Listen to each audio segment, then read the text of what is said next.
Sports. We are Sun Sports. We are Sun Sports. With their playoff aspirations on the ropes, the Rays have come out swinging. A 3-game streak has kept Joe Madden and the Rays' sight set on the postseason. Tonight, they'll try to take another step closer and keep their hopes alive. It's time for Rays baseball on Sun Sports.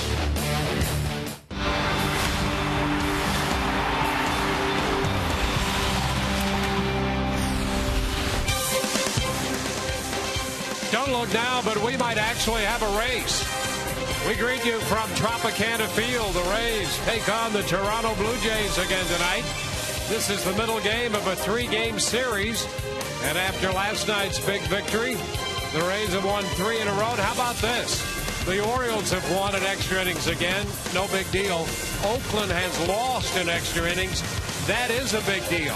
And the Rays are just 4 games back in the wild card with 11 left to play. Hi again, everyone, with Brian Anderson, Dwayne Stats. Todd Callis will be along in just a moment. Not only are perhaps the Rays right back in a race, but the bats are red hot, coming off this three-game winning streak and a 12-run game last night. Yeah, and averaging just under 11 runs in those 3 games. The offense has come to life. They've taken advantage of really some poor pitching, to their credit. You see what they've done. The average, how about that? 376. Almost half the hits have been for extra bases and 18 walks to only 14 strikeouts. So they have been patient enough to take their walks while still maintaining enough aggressiveness to punish mistakes. They've gotten it done in a big way the last 3 games. Yeah, the pitching matchup tonight, Matt Moore trying to right the ship. He's lost 4 straight. Brandon Morrow, a talented right-hander, but he's, if you'll pardon the expression, like a box of chocolates. As far as the Rays are concerned, you never know what you're going to get. Well, this is what I will tell you you're going to get tonight. One from the left side, one from the right side. You're going to get some big arms, big velocity. These guys have an opportunity to go out and dominate each and every time they go out there. You see combined the 261 strikeouts. Both of them have been a little bit inconsistent lately, so we will see tonight who can go out there, get on a nice roll early. You can see Brandon Morrow, he likes to lead with that fastball. Of course, he's got the put-away slider, change-up. Now, these are, like I said, 2 young pitchers with big arms. We'll see what happens. Well, we're going to see what happened. Indeed, the Rays and this wild card race. We got an update coming from Todd Callis. After all the action that's happened already this afternoon, the Rays have a big game to play with Toronto here tonight.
Chris Westmoreland. They're having a good time.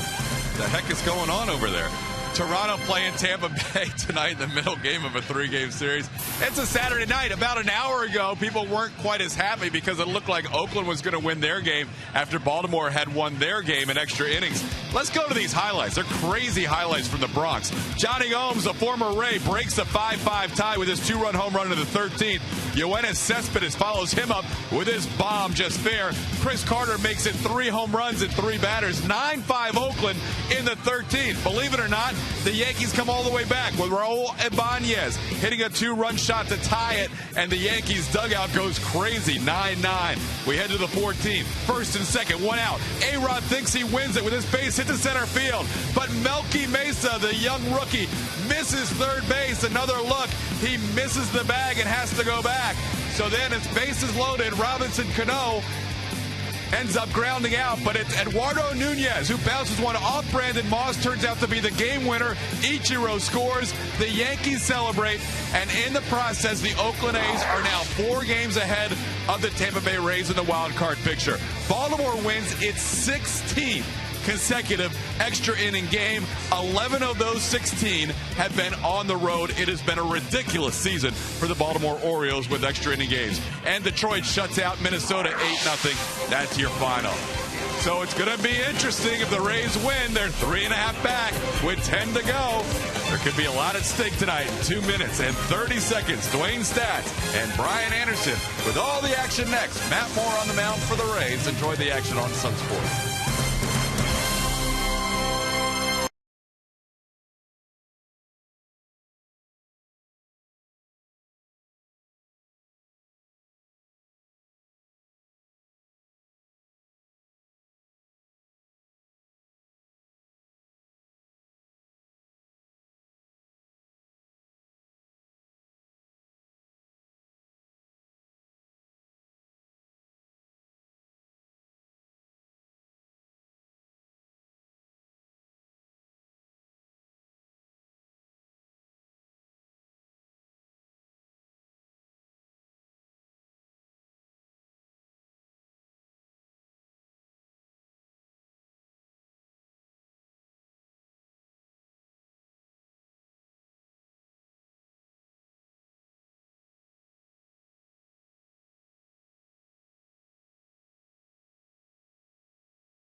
Visit your local Toyota dealer for great deals today.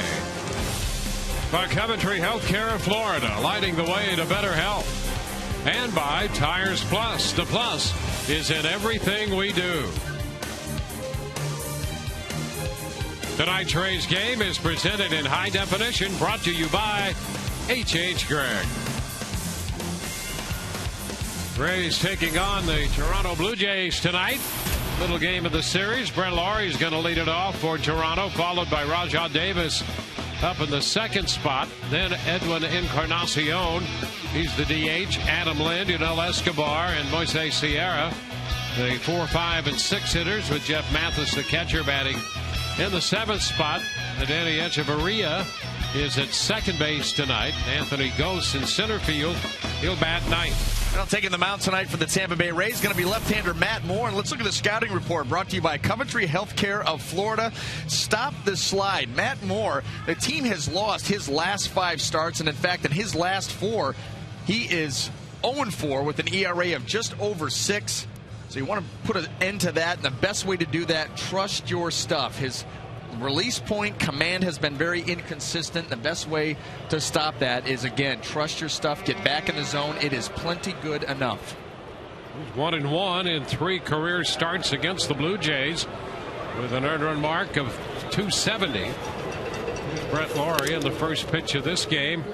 Down, and it skips past Molina. First pitch brought to you by Pincher Penny. 1-0 the count to Laurie.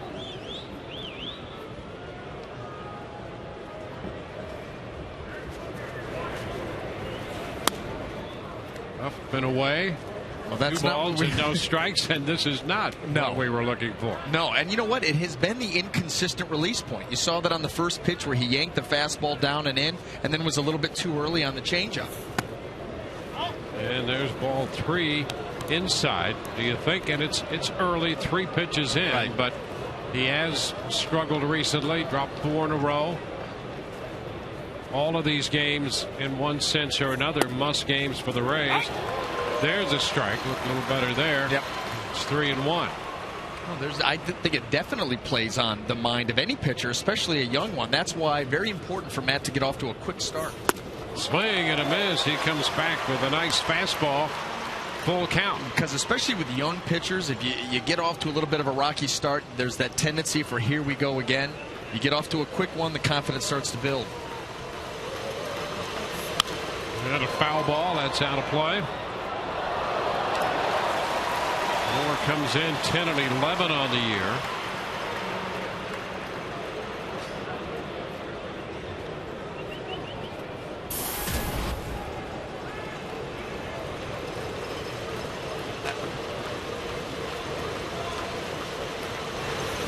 And ball 4 too high, so he walked him. And let's take a look at the Toyota inside look here and the breakout of Matt Moore this season, step by step. Well, in keeping with the way that he's really gone throughout his professional career, a little bit of a slow start there, starts to heat up as the summer comes along, and then the last 4, that's what we were talking about, 0-4, ERA over 6. You see the pitches per inning at 19.4. That tells you about the command. The other thing that has plagued them in those 4 starts is runners in scoring position. First pitch to Davis upstairs, 1 ball, no strikes. So you've had the command issue the last 4 starts, and runners in scoring position, the batting average against him has 438. On base percentage is 526. That's certainly not going to help.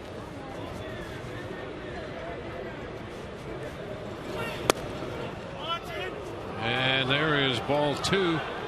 2-0. Molina's going to head to the mound. The other thing to be mindful of now, as Joe Maddon takes this team into their final 11 games, these are must games.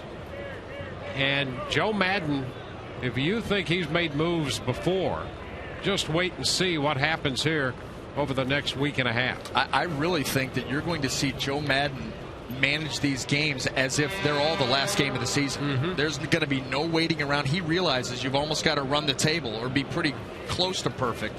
So he's going to quick hooks. Line shot back to left. Jennings has it go over his head. Bounce back toward the turf. Into third goes Laurie, and at second base it's Davis.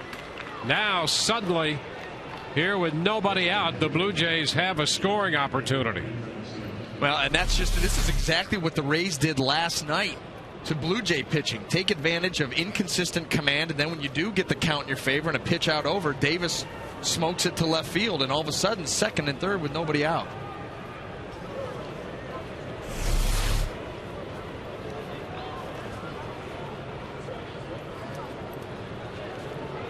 Well, here is Edwin Encarnacion. 40 home runs and 102 runs batted in. First pitch is a strike, and at this point the Rays feel they just can't afford to fall behind too much in any of these games. They feel they've gotten something of a break and a little opening, perhaps, with Oakland losing in New York. So there is a sense of urgency about these games. 1-1 to count. Well, how about right here? This is just recent, early in the ball game already. Joe, pitching coach Jim Hickey calling down Alex Cobb, sending him back underneath.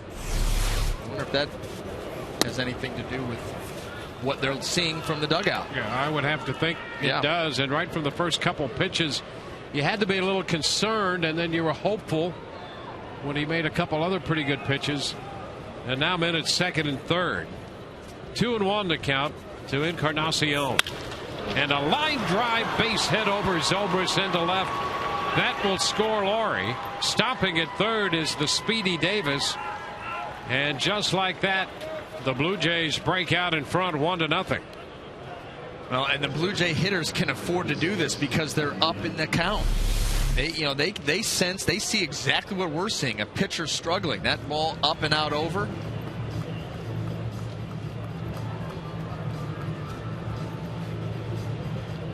Encarnacion hit the ball hard enough that Davis, who has very good speed, could not score from second. So the Blue Jays get a run, and Jim Hickey heads to the mound, and he'll take as much time as they will give him. And there's Wade Davis headed down to the bullpen. And we saw Alex Cobb go back underneath, and there's Badenhop headed to the bullpen. Something that normally wouldn't happen quite this early. No, the Rays relievers, they've got their own regiment of going down to the bullpen, and I think what they were doing was telling Alex Cobb, you go up, you grab these guys, and get them down there just in case. They are, like you said, they're not going to mess around.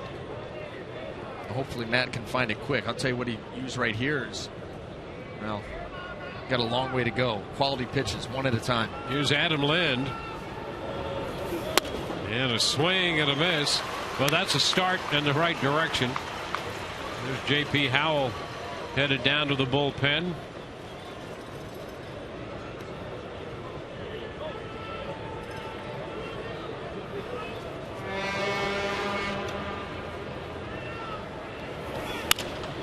And a fly ball headed into center field.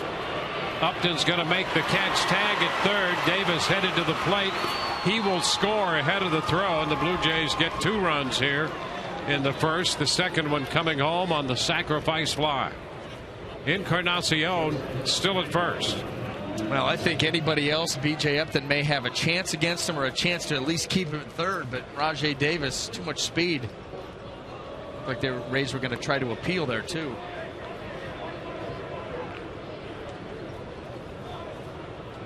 So a man at first.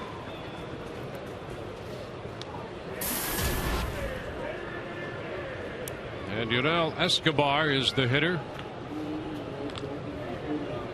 And the Rays will appeal at third. Tony Randazzo said Davis hung around long enough to score on the fly ball.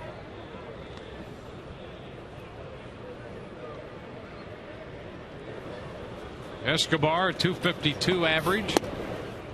And the first pitch is a strike. There's Badenhop, who loosened and now starts to throw.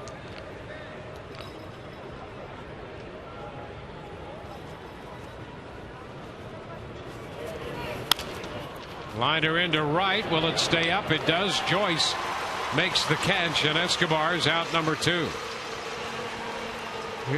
Here we are in the first inning, counting outs already, and as long as the Rays have a chance for that wild card spot from here on out, that's what we'll be doing, and what Joe Madden will be doing is counting outs from the very beginning.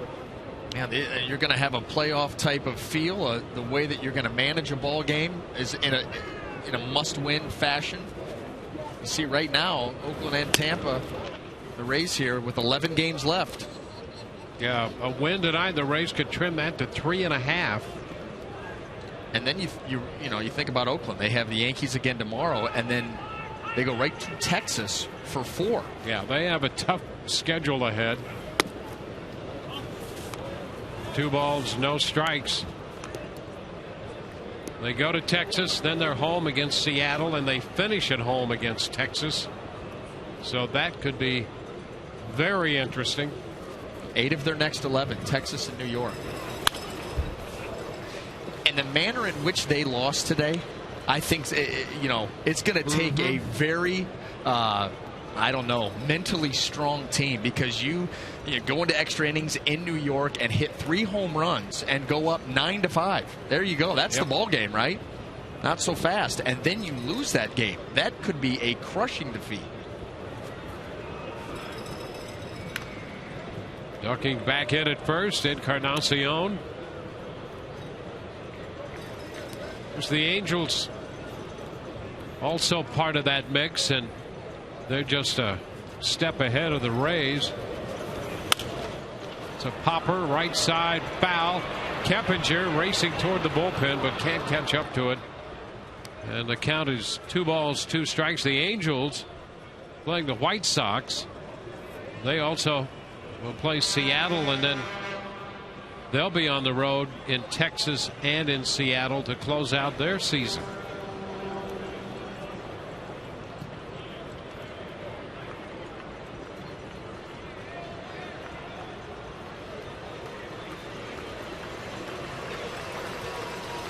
Sierra the hitter, and the pitch hit on the ground deep short.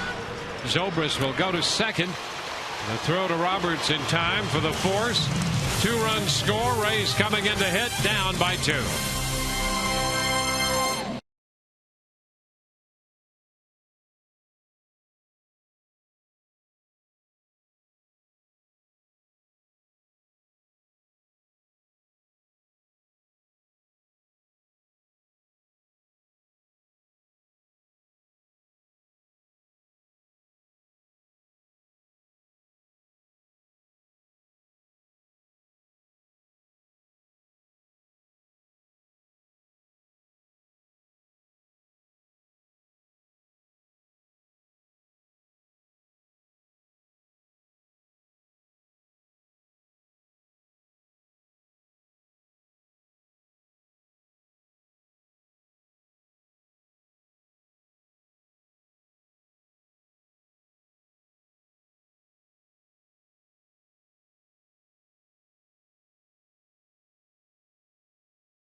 Lead the Rays 2-0.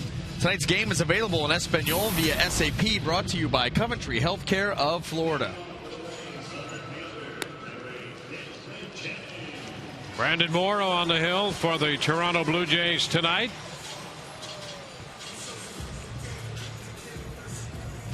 For the Rays, Desmond Jennings will lead it off, followed by B.J. Upton and Evan Longoria.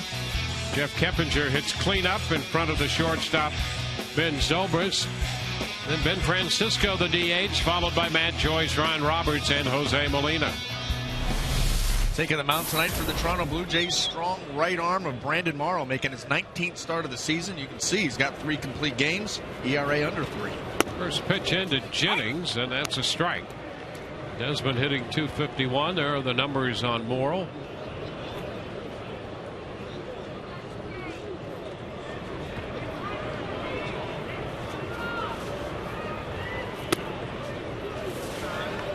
Ball, 1 strike.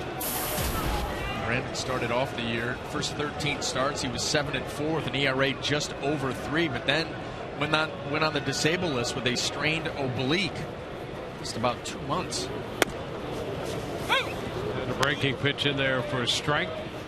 And his numbers have been pretty good since coming back off the DL. More action there for the Rays. J.P. Howe jogging to the dugout and then back from the dugout to the bullpen. And Jim Hickey was on the phone down there. 2-2 the count.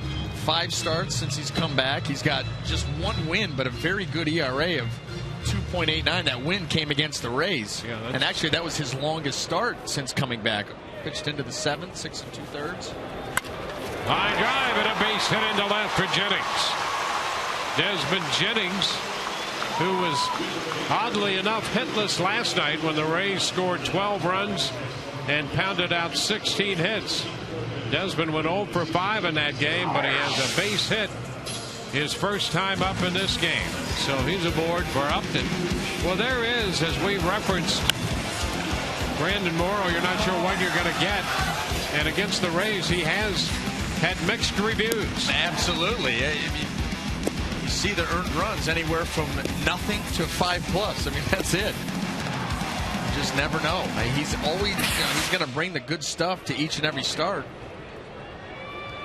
BJ bouncing one foul. He's much like Matt Moore in the sense that command, and not command where he's going to walk the yard. I mean, it's obviously certainly possible with anybody, but a lot of pitches catching a lot of plate, pitching from behind, becoming predictable. He's able to get ahead of hitters. He is absolutely devastating. What he does to a hitter with 2 strikes, pretty outstanding. Pitch inside. 1-1. The fastball in at 93. And he's able to get 2 strikes on a hitter. He holds them to a 137 average, just 28 for 204, and an on-base percentage below 200.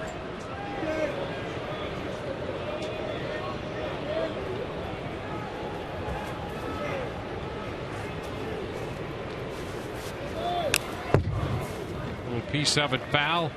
Straight back, another fastball. Well, Morrow last year won 11 games. He won 10 the year before for the Blue Jays. He's 8-6, and as you mentioned, he spent a long run on the DL this year with the oblique strain.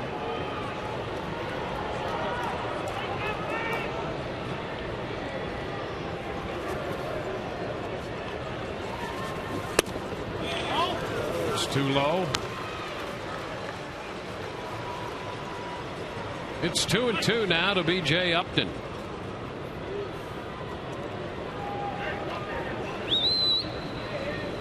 He had that game against the Rays when he struck out 17 in August of 2010. Evan Longoria denied him a no-hitter.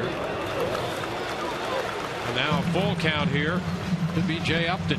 Yeah, and tell me how you take those pitches. I mean, those are 2 nasty put-away sliders that did not miss by much. DJ able to lay off. And now the count runs full. You can see why he's so tough on hitters with 2 strikes. Loves that slider, righties and lefties. Jennings off first. 3-2 the count to Upton. Jennings started just a little move over there, and Morrow checks him with a toss to first. BJ has the count out to 3-2.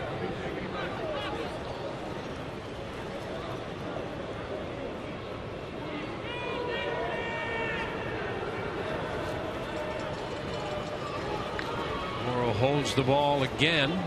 There goes Jennings, and the pitch is fouled by Upton, a fastball in the mid-90s. So we'll do it again on 3-2 here with the base runner and nobody out. Brandon Morrow too, 105 2/3 innings coming into play tonight. Just 3 stolen bases, 3 out of 4. Not very many attempts. Quick to the plate, but you can see getting Desmond Jennings going. Rays are going to be aggressive.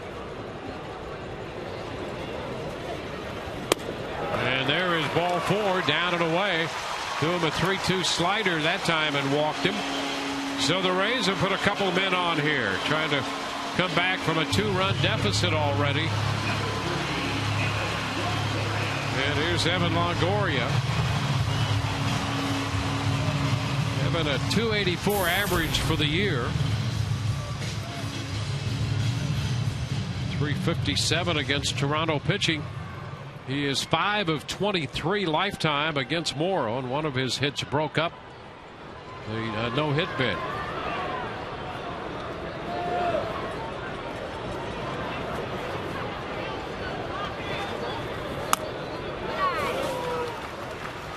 Pitch comes in upstairs. Well, and this is what you're talking about. Talking about these two young pitchers, Morrow, Moore, both have great arms, but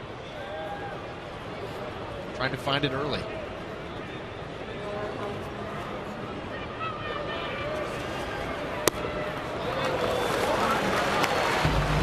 Blown away.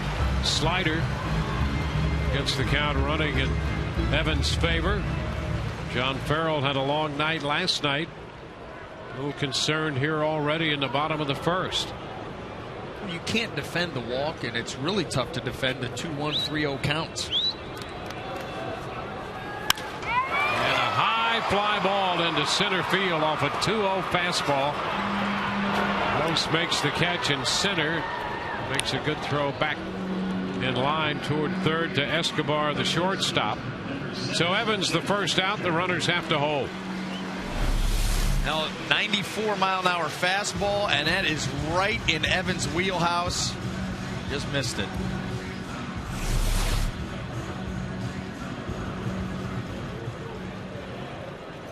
Now Jeff Keppinger gets the nod as the cleanup hitter.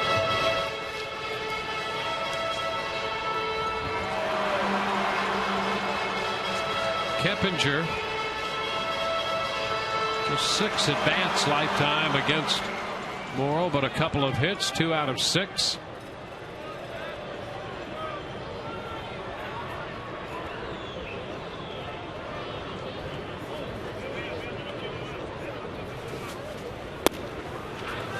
Pitch is a strike at the knees. Keppinger hitting .327.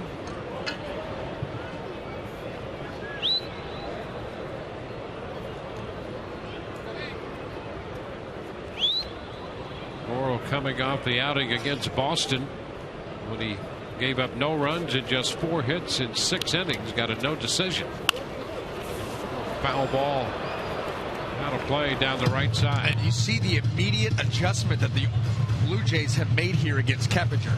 You know, they've been pitching him in or third, but then a lot of pitches away, breaking balls away. And we talked about how Jeff is just sitting out there, sticking his nose out over the plate and going right back up the middle. First 2 fastballs here have served notice by Morrow. Hard in.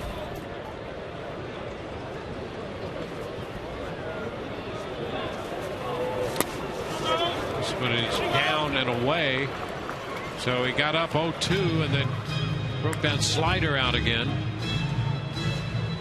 Now you will see that a lot.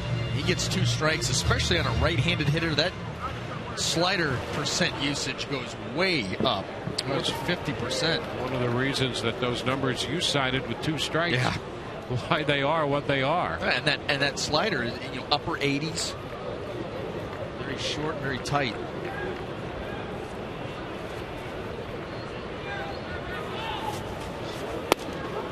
Strike 3 call.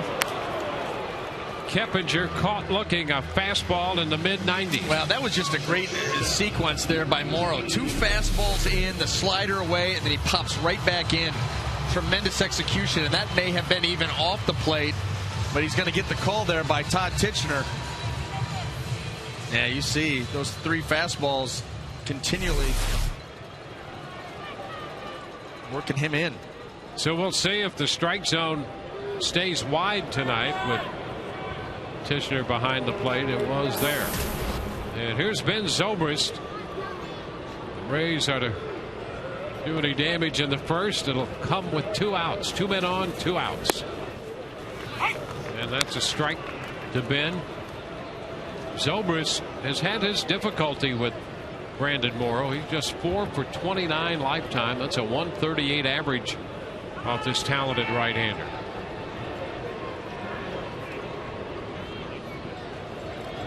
Jennings at second. He singled. Upton's at first. He walked. Longoria and Keppinger have been retired after the Blue Jays scored 2 in the top of the inning.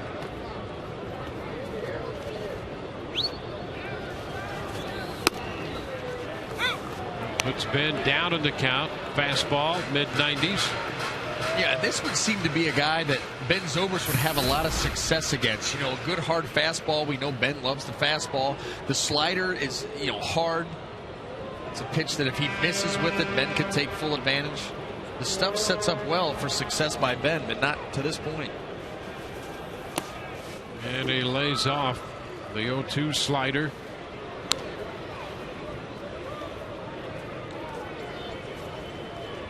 And Morrow's numbers across the board very good. His innings pitch to hits allowed ratio very good. Giving up a hit and a walk in this inning. 1-2 upstairs. 2-2. So he's consistently at 95 with the fastball here in the first inning.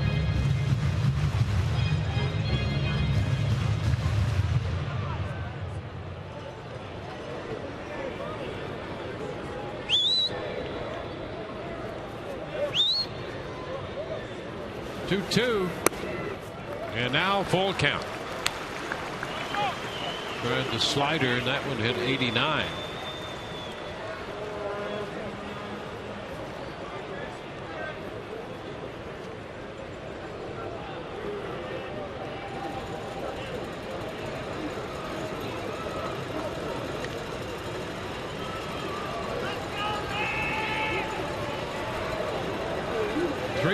Runners go, and the pitch is fouled back, so we'll see another one. Both these pitchers in the first, a high pitch count. Moore made 23 pitches, and Morrow is now at 25.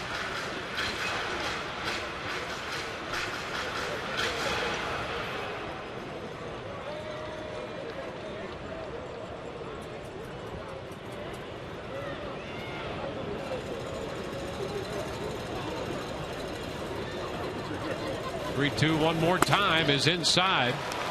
He missed with the slider and gives up his second walk of the inning. The bases are going to be loaded for Ben Francisco. Well, and that was after getting ahead of Ben 0-2. Ben does a nice job of working that at bat, although he really didn't have to work very hard. Foul off one ball. The other ones were really not close. The Rays, bases loaded, 2 outs. Of course, the Rays would like to take advantage of this situation, score some runs. But even if they don't, they've forced him to run a high pitch count early, which is a good start against him. You got to figure it's going to end up somewhere north of 30. Pretty close. Ben Francisco, formerly with the Blue Jays. The pitch is low and blocked by Mathis. He opens this sequence with a slider. You can see right here that Morrow, just no rhyme or reason to his misses, and this one down and away early. Mathis, a nice job of keeping that ball right in front of him. Good job of smothering it. Well done.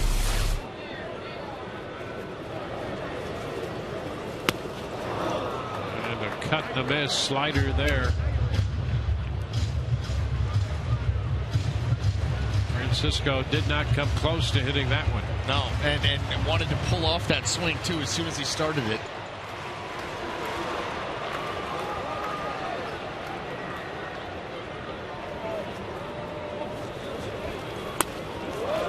Ball 2.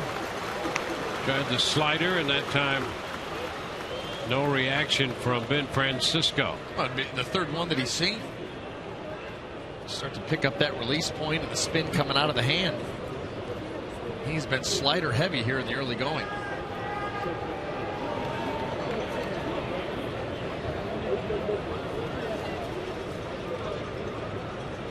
Two 2-1 pitch. And he comes right back with a fastball, and that's the hard fastball there. That's the best one he's thrown at 97. 2-2 now. Not that 95 wasn't hard in and of itself. No, but when you start climbing to 97. Yeah. Trust me, there's a difference. Now ball 3. Back to the slider. This counts full. So inconsistent. Cannot make the adjustment on the slider. Cannot get that pitch really anywhere near the zone. You got to adjust your sights. More balls than strikes. May walk in a run right here. 3-2. 2 outs, runners go, and ball 4. He missed with a fastball, so he forces home a run. The Rays run the pitch count over 30 so far. Jennings crosses the plate. 3 walks here in the first. Boy, it's an amazing thing that what the pitching that the Rays have seen the last 3 games, this now being the 4th, the amount of walks that they've been able to take. It's like these pitchers have just checked out, just not really pounding the zone. You see Morrow's got the good stuff, but all over the place with it. And that's been the case for a lot of the guys they've faced. Well, he's got that great stuff, no question about that, but command something of an issue here for him already. 28-year-old right-hander.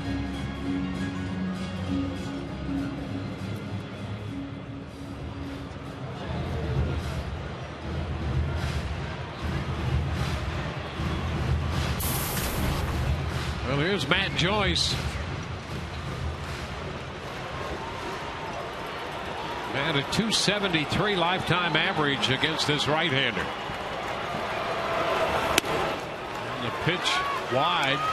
He fired a fastball right there. He just reared back and let it go, and it was plenty wide. And now the Blue Jays get some action. There's Brett Cecil, the lefty. Stylish. Looks like he's ready for a flying lesson. 1-0 the count.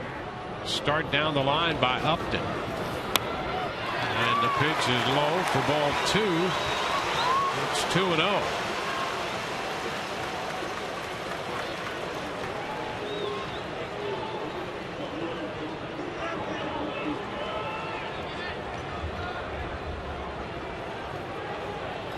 Two balls, no strikes.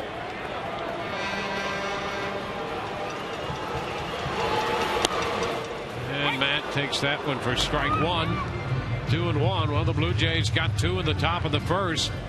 The Rays have walked their way to a run in the bottom of the first after the leadoff base hit by Jennings. 3 walks around a couple of outs. The Rays have a run. 2-1 the count on Joyce. And Matt takes ball 3. That was the fastball again missing. 3-1.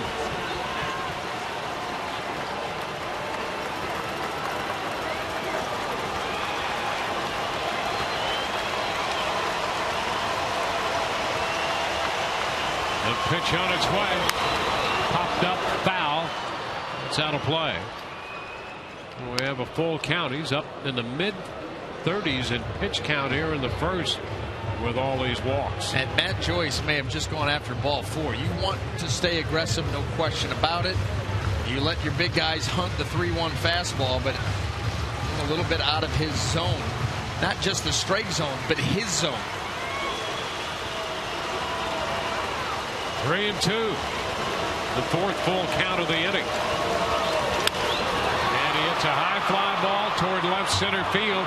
Davis got a late start, but he can run and gets there to make the catch, retiring the side. Rays settle for 1. They leave it full and trail 2-1.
down 2-1. You know, during Bruce Walton's visit to the mound, now watch Morrow. He's twitching those fingers. I thought for a moment maybe there's a little blister issue developing, or maybe it's a little nervousness, but it might be something else. Well, it could be too much of a substance, too much rosin. You know, that would certainly explain why those sliders are getting yanked like they are, and he could not make the adjustment on it. You would think if it was a blister that it would be something that Bruce Walton would be looking at with a trainer out there. But there certainly was something going on with those fingers. Well, here is Jeff Mathis. First pitch is a strike from Matt Moore. Matt had a little issue settling in the first, was touched for 2 runs. And he's quickly ahead of Mathis, 0-2. Well, Moore made 23 first inning pitches, and Morrow made 38 first inning pitches.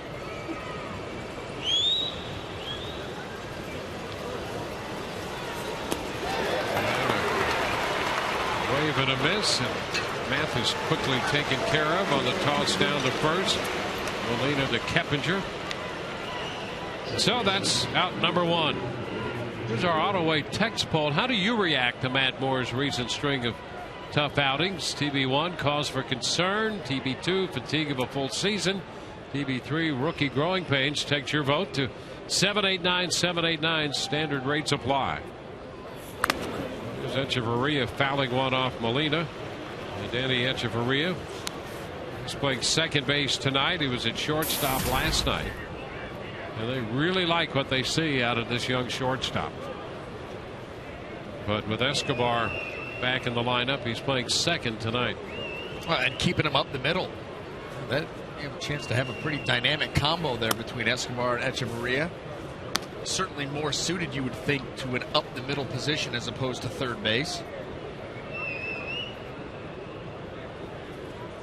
A 1-1 count. Upstairs. He's got his feet under himself a little bit here in September, Echeverria. And has had a nice little run. He's hit .310 in the month of September. And Moore is behind him, 3-1. Matt missing with a fastball. Badenhop up again in the bullpen. He was up quickly in the first, up again in the second. Fly ball, center field. Upton waiting for it. BJ puts it away. So 2 up and 2 down. Strikeout and the fly ball. That's the way to come back from a bad count, make a quality pitch, get a lazy fly ball to center field. I'd like to see Matt close out this inning and start to build that confidence, get on a nice roll here. If he can have a nice efficient inning here, put the pitch count in line. Here's Anthony Gose.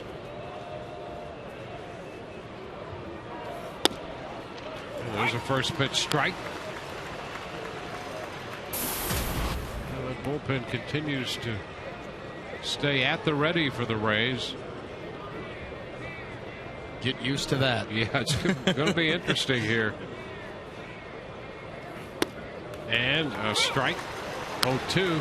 The Rays win tonight and then carry it into tomorrow. 11 games left to play, including this one. And every time the Rays win and they're still alive, you're going to feel that same sense of urgency. Ooh, he just missed with a mid-90s fastball. So the count, 1 ball, 2 strikes, 3 hitters, and he's been out in front of all 3 of them with first pitch strikes. Boy, that certainly could have been called. That one is fastball, strike 3 call. 1, 2, 3, and a nice inning there for Moore. Bottom of the second coming. It's 2-1 Toronto.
Of the second inning.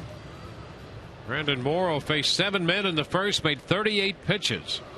And Ryan Roberts leads it off here for the Rays. Molina and then Jennings will follow. And the first pitch is a strike. Roberts spent some time with the Blue Jays. I think 219 in a Rays uniform since coming over from the National League. 2 combined with his National League totals and the time he spent with the Rays. He's at 238 with 10 home runs and 49 runs batted in.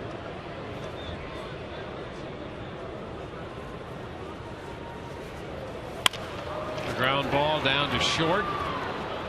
And Escobar to Lind takes care of Roberts. 0-2 slider got him. Let's check in with Todd now. Todd? Thanks, Dwayne. We showed you the Yankees and A's highlights earlier. How about the Red Sox and Orioles from Fenway Park? We take you to extra innings where the Orioles have been dominating this year. Jim Thome just off the DL comes through with a double to make it 7-6. Orioles would add 2 more runs in that inning in the 12th to make it 9-6. And then Jim Johnson with his save again, a major league leading total for Jim Johnson, and the Orioles win in extra innings. 16 straight extra inning victories.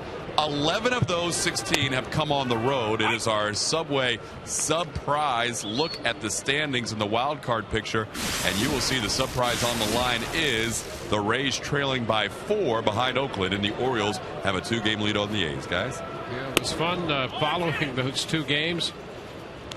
Pitches a ball to Molina, and it's now 1-1. The Orioles lost their first 2 extra inning games, and they've won 16 in a row since then. Yeah, and I am no longer surprised by anything they or the Rays do.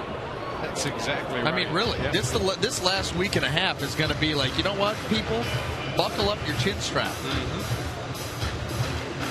Well, the Orioles have shown that they're not going away. No, I mean, they just continue day after day to do amazing things. their last 4 games have covered about 6-7 games worth of innings. That's right. And Jim Thome, I mean, one of the great guys in the game, delivered the big hit for them. Just back active. Yeah, that's why you really, if you're the Rays, start to set your sights on Oakland. Not that you can do anything about it, but that's the team obviously closest to you, coming off a devastating loss. Yeah, still 1-2 on Molina. It'll be interesting to see, because Oakland, as we referenced earlier, has a difficult schedule. And the Rays a couple of weeks ago are in a spot where if they just won their games, no problem. But they need help now, and so you look at these games today and the way they went, where the Yankees came back to defeat Oakland. Well, there's an opening for the Rays. We'll see if they can do something with it. 2-2.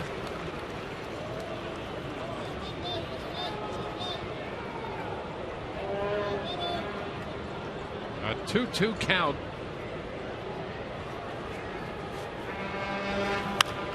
That's foul. Out of play. Still a 2-ball, 2-strike count.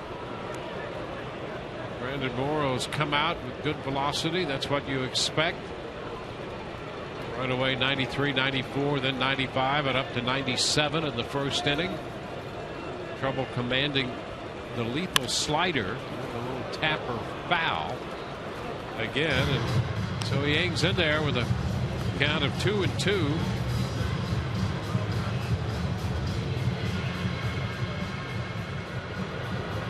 That's what his pitch count up now close to 50 already. Just one out here in the second.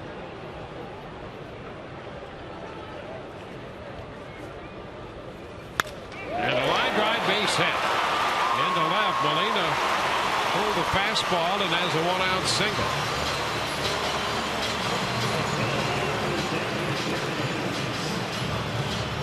On tonight's game and all season long, Tires Plus will donate $100 to the Pediatric Cancer Foundation for every Tampa Bay Rays home run televised on Sun Sports.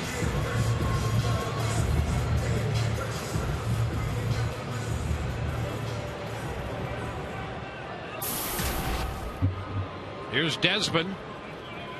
He opened the Rays first with a base hit, scored the run. This pitch is too low.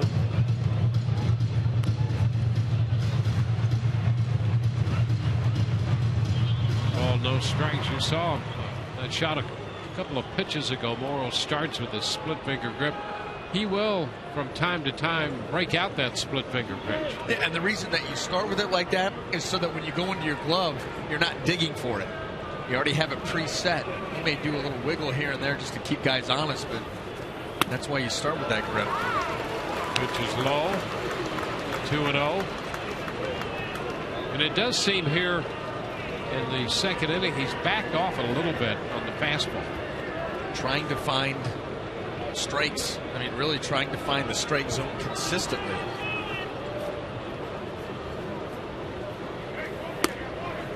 He throws a strike there at 93. Yeah, I mean, even that's the thing. That was a strike, but nowhere near where he wanted it. He's trying to throw that pitch down and away, and it ends up, close to the hitter and at the top of the strike zone. Look at that. He missed his spot by, well, clear across the plate, height and width.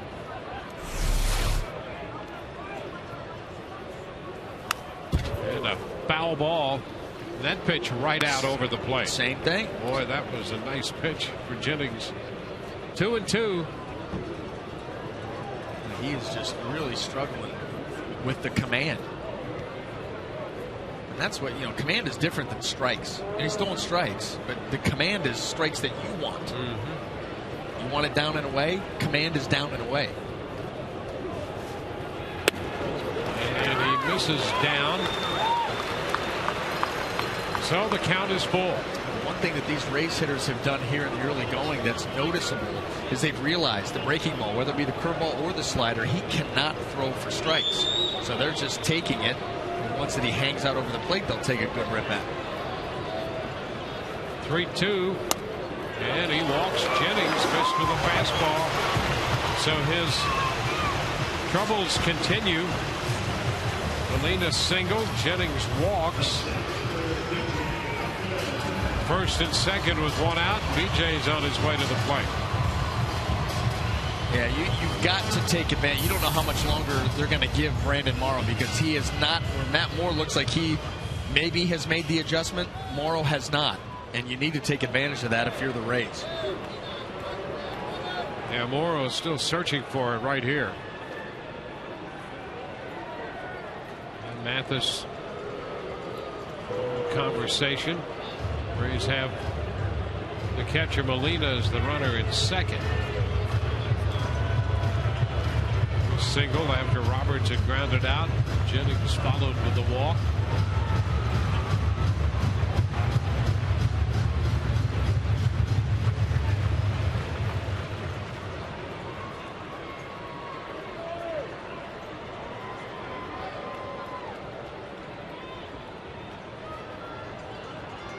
Now the first pitch to Upton, and that's low, blocked by Mathis. Yeah, I mean, you're just not going to be able to watch too much more of this because it's just all over the place.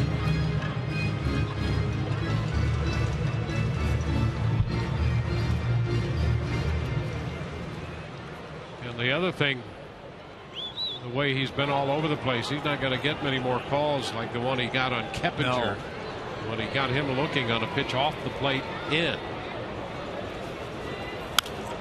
BJ takes a rip and fouls it back. There have been like 3 pitches for the Rays. Yeah. That, not just this inning, in the first inning also, where Morrow, in struggling obviously, has left them right out over the plate. Those were the pitches in last night's ball game that were getting rattled off the wall. Mm-hmm. Well, you could see that last pitch. BJ almost jumped out of his shoes swinging at it. He pops it up right side. It's a foul ball in after it, making the catch for the second out. 2 men on with 2 men out. Well, and through all of the early struggles of Brandon Morrow, the Rays still have only 1 run. 2 men on, 2 men out in the second, with Evan Longoria headed to the plate.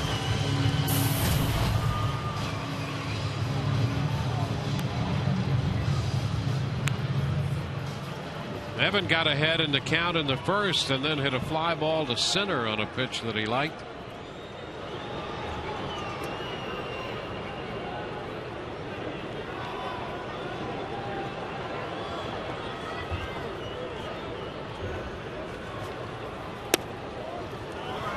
And the pitch just off the plate, a breaking ball. Curve ball to start Longoria, ball one.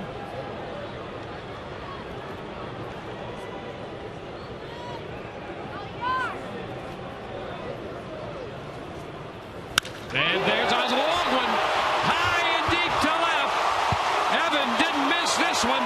That baby's gone. Home run for Evan Longoria. On a 1-0 pitch, he turns on a fastball. He hit the catwalk. That ball headed down the line and left. A towering blast. A 3-run home run for Longoria. And the Rays cash in on Morrow's inconsistency. It's 4-2 Tampa Bay. Now that is exactly what you needed. Guy was been struggling and it once again misses his location, and Evan laying in wait.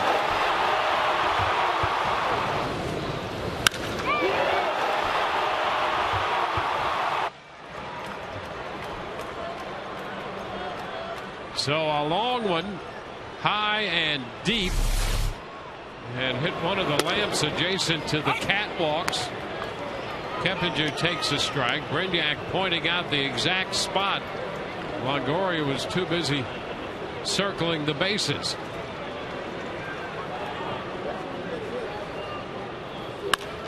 Shot right back at Morrow and through into center field. So Keppinger hits one hard and through into center. You know, interesting too that John Farrell had Brett Cecil up and warming in the first, and now nothing in the second, and zero adjustment made. Boy, that ball took his hat off.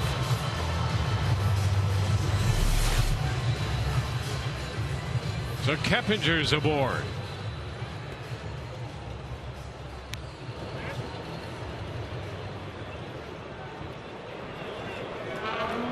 There's Ben Zobrist.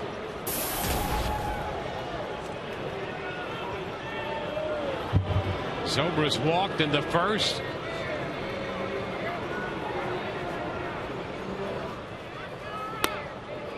Pitch taken for a ball. He checked in time. Evans' 13th home run. He now has 47 runs batted in.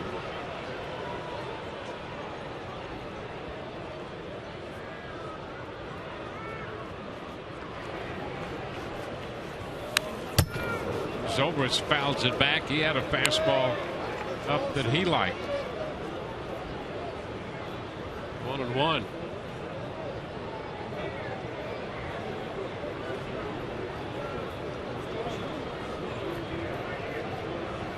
Evans showing the point of impact. I ever tell you the story about that bat win? This pitch is a strike. It's 1-2. All that goes into making it game ready. That's right. Makes him himself.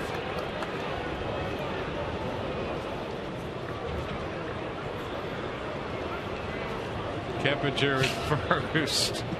1-2 to Zobrist. Think you had a winner, Bobby. This is high. 2-2. 11 picked out a pretty good one there. Bat and pitch. And a good pitch to hit the last time up. Didn't quite get it to where he wanted it, but boy, there was no question about the ball he hit here in the second.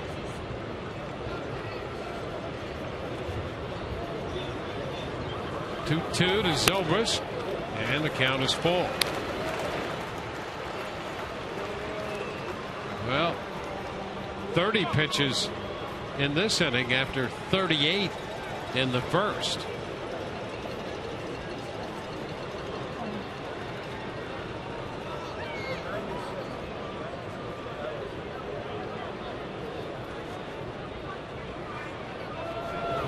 Three-two, hit on the ground down to first. Lynn makes the play unassisted to retire the side.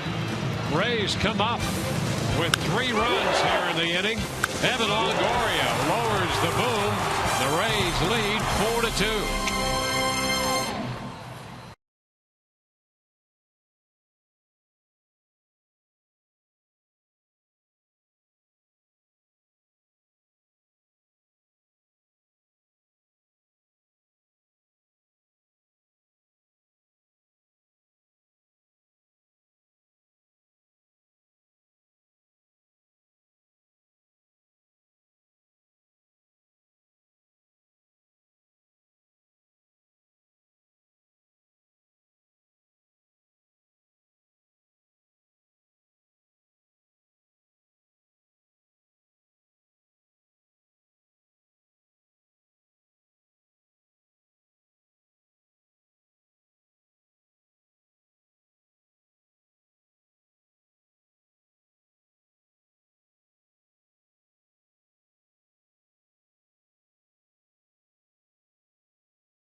To 2 lead. We've already seen the inconsistencies with Matt Moore. First inning not so good, second inning fine. Here's Moore himself and Jim Hickey talking about that. Yeah, it's kind of hard to recreate that situation on any kind of sideline or anything like that. But, one thing I really was trying to feel, especially, a couple of days ago, was just try to feel myself staying back a little bit more. They're in that situation, I kind of feel like I get a little more aggressive and I start almost like I'm, leaping towards the hitter. It's one of those things that you can't teach. You can only learn, and I think the more that you go through it, the better chance you'll avoid it later on. But he was extremely disappointed, and he even admitted that it sped up a little bit on him. And it all comes back to the 1 or the 2 pitches, where you really just have to step off, collect yourself, and execute a pitch. And we'll see if he can carry forward from that second inning, guys. Back to you. Well, he has a first pitch strike in on Brett Laurie, who fouls away pitch number 2. A 2-strike count. A little trouble in the first. He was touched for 2 runs, a couple of hits and a walk. Started the game by walking Laurie, and he eventually scored. Ground ball to third this time. Evan takes care of that with a nice throw across the diamond to Keppinger. 1 down in the top of the third. Boy, that home run hit by Longoria, important obviously because you get 3 runs, but with all the struggles that Brandon Morrow's had in the first couple innings, to not cash in is a real letdown. Oh yeah, if you don't, you let him off the hook, and it can demoralize your bench because listen, we got this guy on the ropes. Interesting. Jim Hickey and Matt Moore were talking about, and I agree 100% that it's something that you cannot recreate in the bullpen in a side session because there's no element of pressure. You can't recreate that pressure, and that is a lot of times what causes a pitcher to start letting things speed up on him and jumping at the hitter, jumping towards the plate. That's why Jim Hickey is absolutely right. You don't learn it by anything more than experience. 2 balls and a strike. Yeah, it's hard to take the competitive emotion out of a situation like that. Yeah, you've got to be able to learn how to manage it while you're out there in the middle of it. That's going to drop in for a base hit. Davis, big turn at first. He'll hang on there up and the flip back toward the infield. That's where it starts to come back to trusting your stuff, trusting your mechanics. When you do feel things start to speed up on you and the pressure starts to build, you have to realize mentally it's about making one quality pitch at a time. And the best way to do that, you go over the keys in your mind, stay tall, stay back, separate my hands quick, whatever they may be, and you rely back on your training. to make that pitch. Then you start to have a little success, figure out how to deal with it. Well, a move to first with Davis over there. Davis, 44 steals on the year. The important guy is Encarnacion here. You don't want to make a mistake to him. He singled in a run in the first. He has 40 home runs. And Davis back in at first.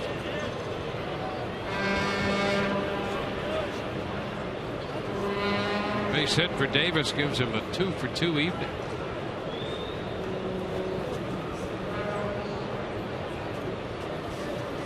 And Matt with another move over there. Well, Davis with those steals, but he has been caught more than anybody else in the league. He's been thrown out 12 times. Pitch is low to Encarnacion, off speed, that change up in the mid-80s.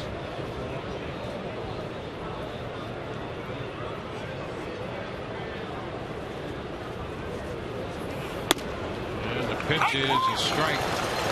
Speed up by Moore there out of the stretch. Davis had bluffed a little start and stopped as Moore was quick to the plate.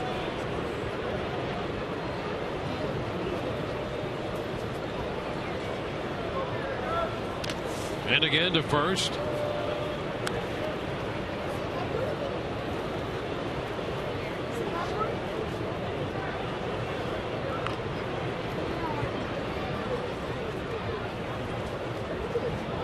There goes the runner. The pitch is foul back. So Davis trying to pick out a pitch. That fastball was fouled. That sets up the count at 1-2.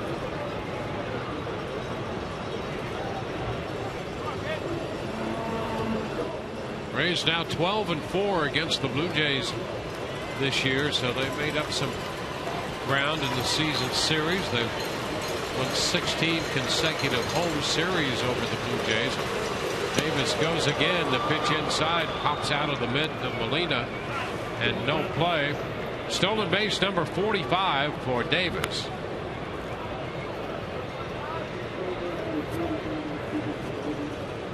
It's 121 for the Blue Jays as a team. See Davis, of course, on a lefty. He's going off first move. And with that steal of second, the Rays are going to intentionally walk Encarnacion. In a 2-2 count. Yeah, how about that? How about that? And the left-handed hitter Lynn next.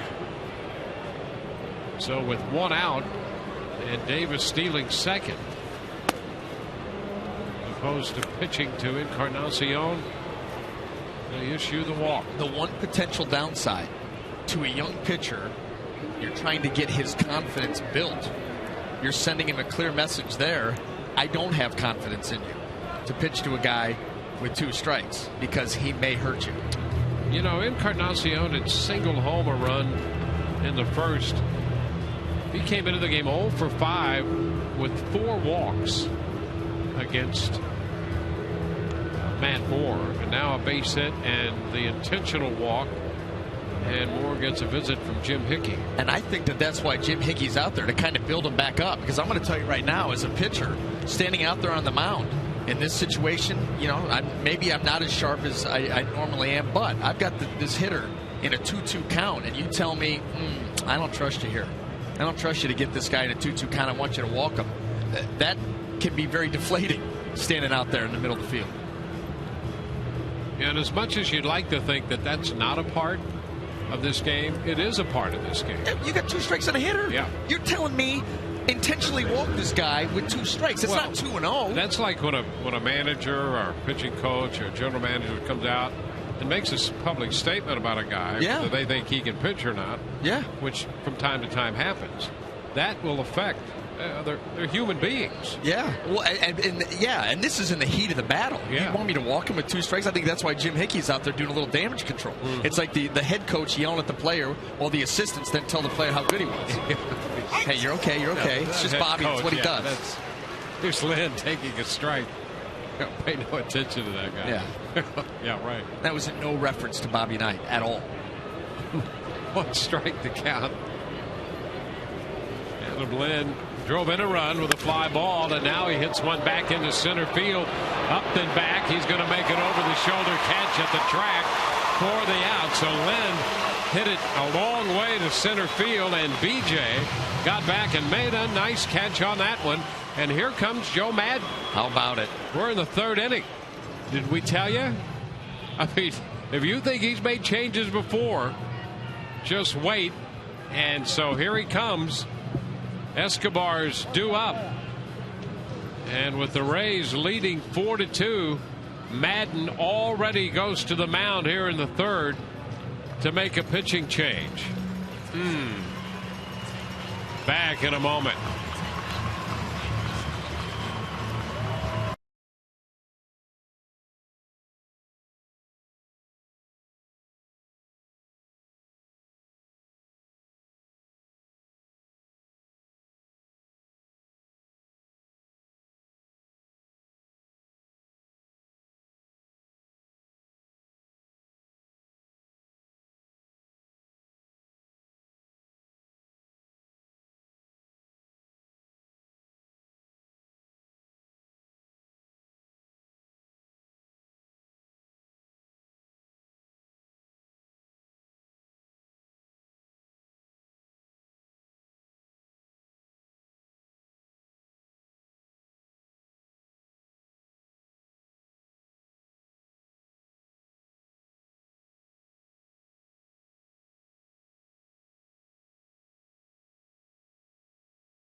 And that's it for Matt Bohr after 2 2/3. Badenhop's in the game to face Escobar. And we'll see how much time we have here. Well, we've got all evening, I guess. But, you know, just what we were talking about, there is another side to this move, and it is early. Yeah. My question is going to be, how do you use Matt Bohr going forward for the rest of the season? Escobar hits one on the ground. Longoria takes it to second with a force. That takes care of Toronto here in the third. Rays lead 4-2.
It's 4-2.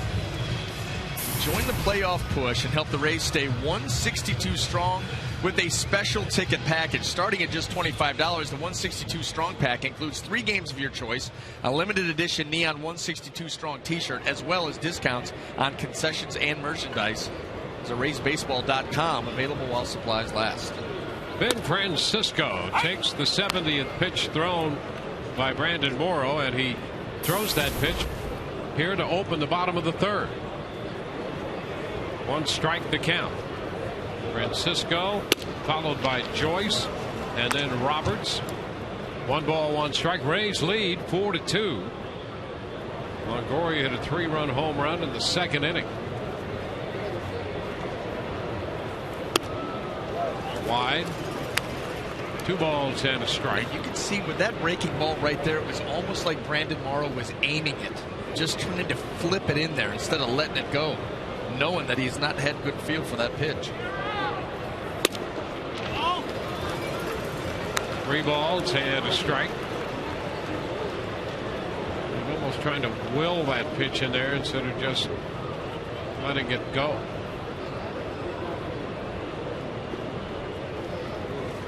Three balls and a strike. High popper down the left side. Gloria and Escobar after it. Escobar just across the foul line makes the catch. And that's out number 1.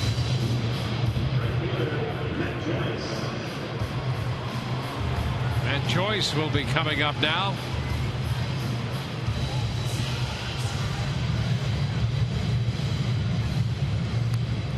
Rays got a run off Morrow in the 1st and 3 more in the 2nd.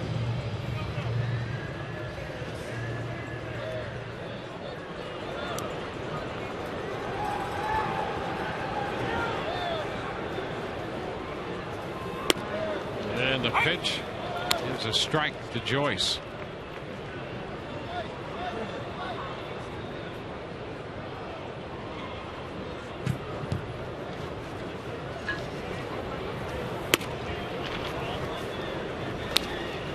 One and one the count.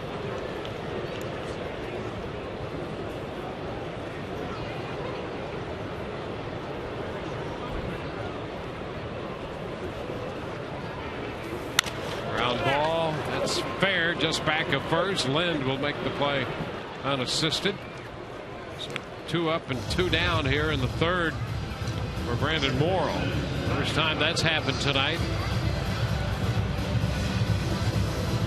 We'll go to Ryan Roberts. Interesting point made by the removal of Matt Moore here after 2 2/3. Badenhop came on, got the final out on 1 pitch. There's a strike, and of course, with every game, every inning, every out important, Joe Maddon, usually a manager, will take over the later stages of a game. Final 9 outs. He goes, those things will belong to the manager. Yeah. Because they start counting outs. Well, Joe's counting them from the very beginning here tonight. Yes, he is. And you can see with Matt Moore right here, his last 3 starts, less and less of a leash. You know, he had the bookend on that last road trip. Had the first start in Baltimore, the last start in New York. You see just a combined 7 innings. Didn't get out of the 3rd tonight. And a swing and a miss. Roberts missed a fastball. Morrow has a 1-2-3 inning. We're going to head into the 4th. 4-2 Rays.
The Trop tonight. Time for our AT&T trivia question.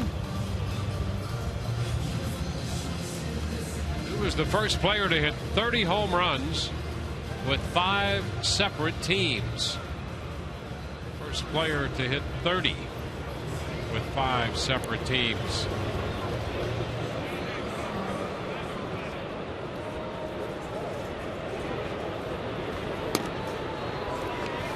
Jose Sierra leads off the 4th. 1 ball, no strikes.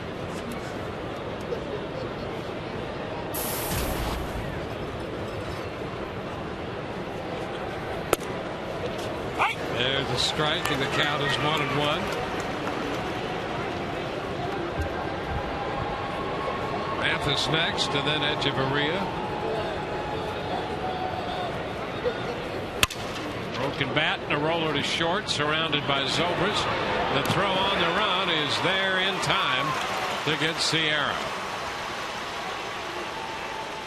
A good thing that Sierra does not run that well. They had a chance to get this. This ball gets into the heel of Ben's glove, delays the throw just a touch, but right here, a little bobble, has to regroup. That costs him a little bit of time, but still able to get Sierra.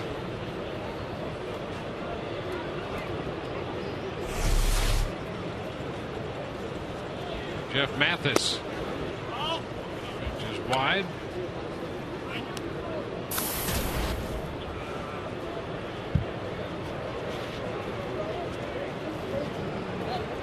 Mathis struck out his first time.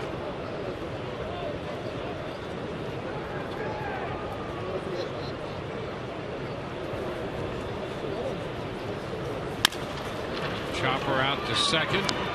Roberts makes the throw to first. 2 up, 2 down. Badenhop came on, got the final out of the 3rd with 1 pitch, and he is 2 outs into the 4th inning on just 5 pitches.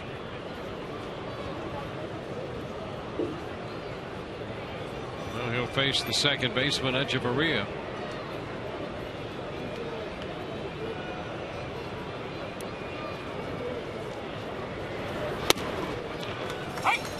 It's a strike.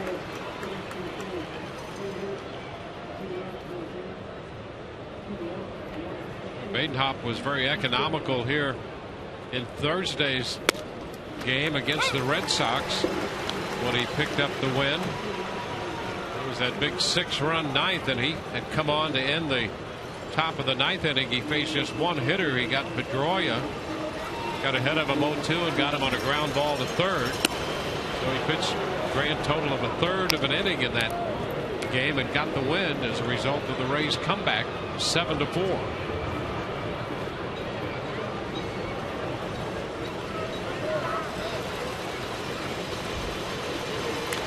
Just a little piece of that one. So here lately, Badenhop has been the living example of an efficiency expert. He's living that life.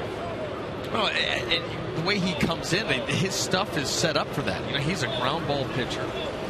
They're going to do their best when they come in and pound the zone. I mean, when Badenhop comes in, you know what you're going to see. You're going to see lots and lots of singers. And there's one on the corner. Strike call. That takes care of Echeverria. 1, 2, 3. Go the Blue Jays. Rays lead 4-2. Mid-4.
Jays 4-2.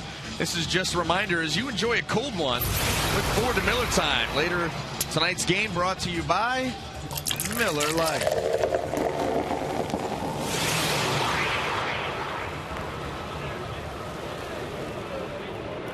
I can't believe she was able to keep the pose that long. Frozen in time. Just for that particular spot. Here's Jose Molina. Molina singled and scored in the second inning. 1 ball, no strikes.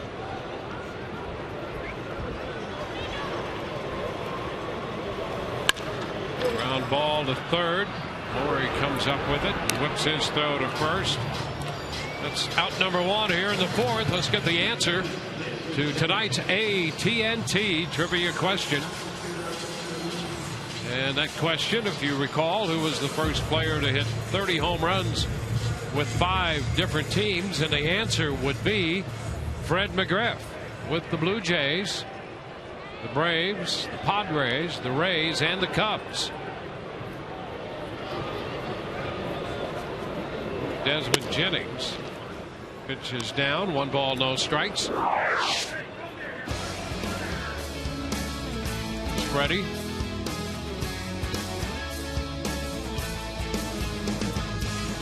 Among the originals here in franchise history. There's a shot off the bat of Jennings. Towering drive deep to left, and that baby is out of here. I mean, deep and gone. Jennings hits his 13th home run. The Rays put up another run and now lead 5-2. Boy, Desmond laid into that one.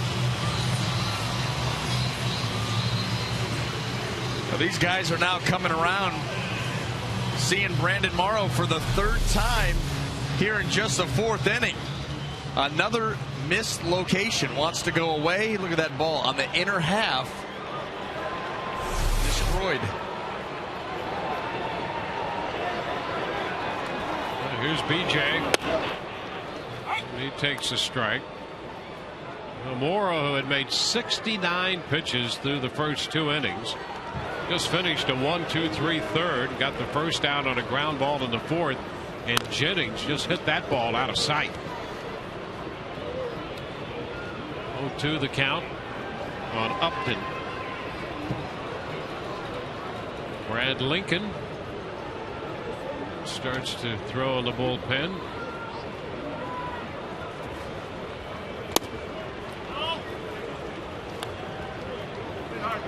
It's a ball and 2 strikes. Rays start to get some action in their bullpen as well.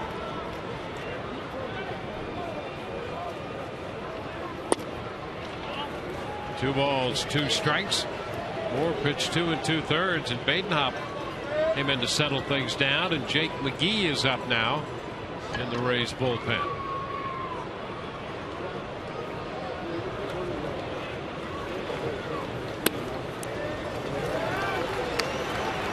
Full count.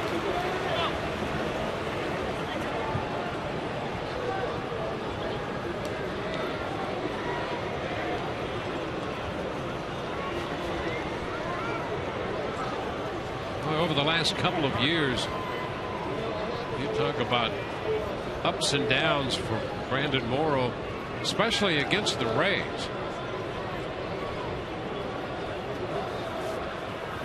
Hot shot, foul, down over the bullpen mound. You go back to May of last year. Let's go back 6 starts aside from this one. Gave the Rays 1 earned run and 6 1/3. Then in late August last year, 5 1/3, 5 earnings. Then in late September, 7 innings and no earned runs. In April this year, 6 earned runs and 6 innings. In May of this year, 6 earned runs and 5 innings. And then the last time the Rays saw him was the last time he won a game. The end of August, just 1 earned run and 6 2/3.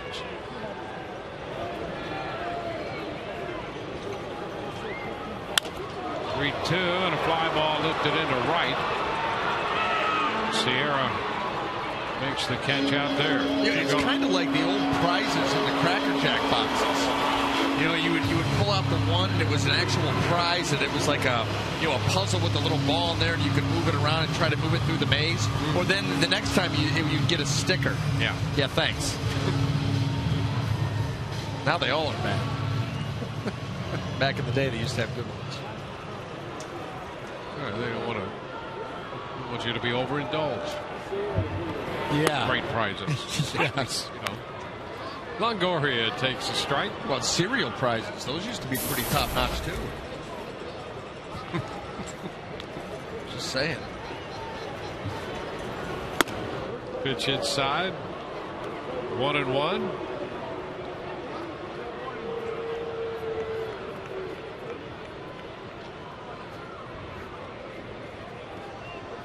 Five runs, 5 hits for the Rays.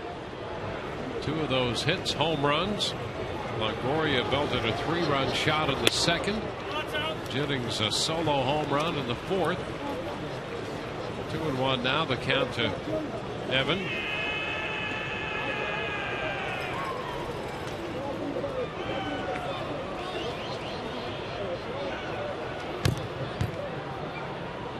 Jennings with a home run. If you take away last night's game, and everybody else hit, so he really didn't need to hit. But if you take that game away, he's had a very good homestand. He's been on base a lot. He's scored a lot of runs. Hit the home run here tonight. 2-2 now. The count to Longoria. Started the Red Sox series. Second game of the series, he walked 3 times, scored a couple runs. He's on 3 times with a couple of hits and a walk. In the Wednesday game, pop up by Longoria. Foul ball. Lind makes the catch, and that retires the side. And Desmond Jennings gives the Rays another run here in the fourth tonight. Rays lead 5-2.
Rays, we asked him before the game about the success he's had this season.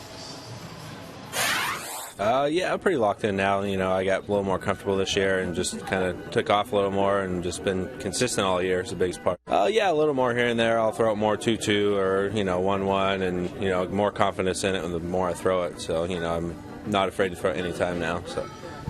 That last one, talking about his slider guy, says he's not afraid to throw it at any count now, whereas maybe earlier in his career he relied a little more on fastball in tough situations. Back to you. Well, I think as time goes by, we'll see a little bit more of that. But, boy, that fastball is the bread and butter. I was going to say, I think that's a little smoke being blown there by Jake McGee, because when he gets into a place where he's got to make a pitch, what else does he throw? Yeah, but just look at these numbers. It's ridiculous. They continue to be incredible. Yeah. Oh, yeah. But yeah, push comes to shove, he is going to come with that big-time fastball.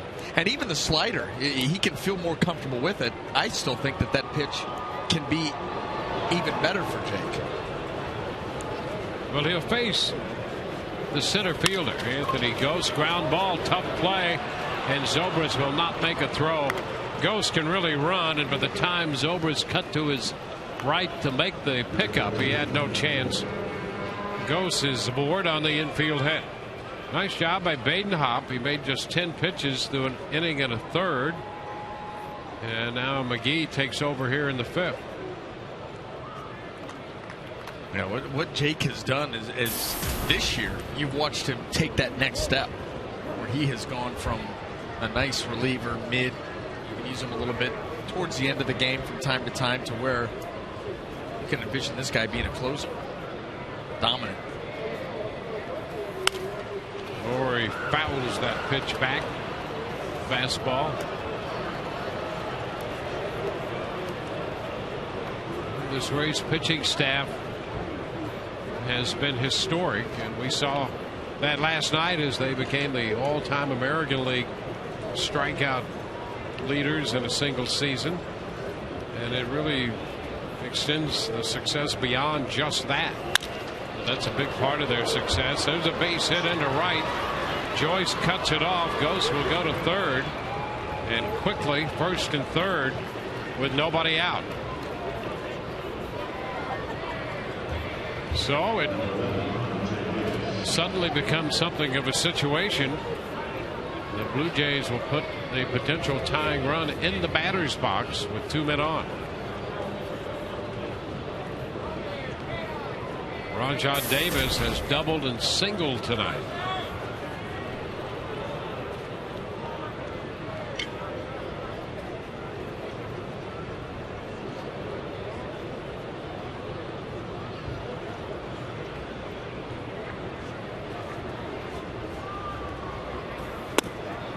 And the pitch is in there. That's a strike. Davis has a run scored and a stolen base.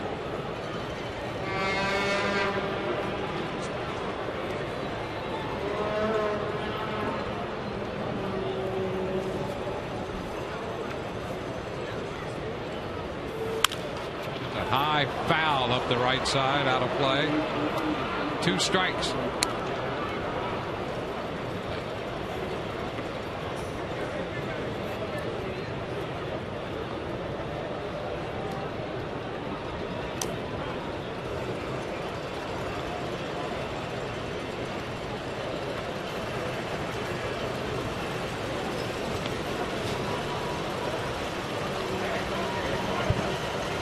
Two strikes the count on Davis, and he's out on strikes, overpowered by that fastball up. There's that fastball. Well, you're thinking right there, got to make a big tough pitch. You're looking for that slider, and then he's going to give you 95 up and in.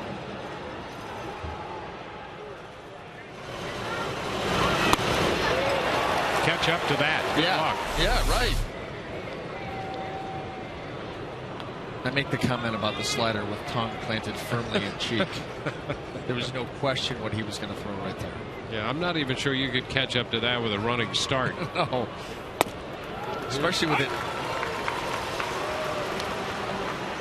As Farnsworth in the bullpen, Encarnacion has taken the pitch for a strike. He's able to put that kind of elevation on a fastball. Forget it.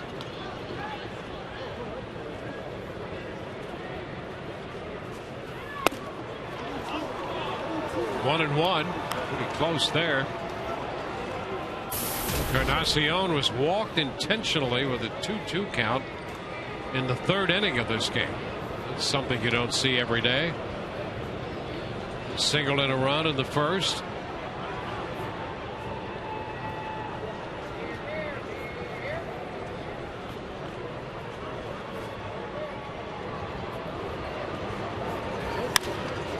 Pop right side foul. Keppinger right there to make the catch. Well, 2 outs after the first 2 men reached. McGee has struck out Davis and gets Encarnacion to pop it up foul. Now that's just a small little sample size of why having power arms coming out of that bullpen, and for that matter, power arms in a starting rotation, can pitch their way out of trouble. First and third, nobody out, you're thinking, well, they're at least going to score one way or the other. You power a couple of fastballs by a guy, pick up a strikeout, and then just take the sting out of a bat with an easy little pop-up. Now you got a chance to get out of this inning without giving up a thing. Adam Lind, a couple of fly balls to center. First one got a run home, so officially he's 0 for 1 with an RBI tonight. Want to know the count to him?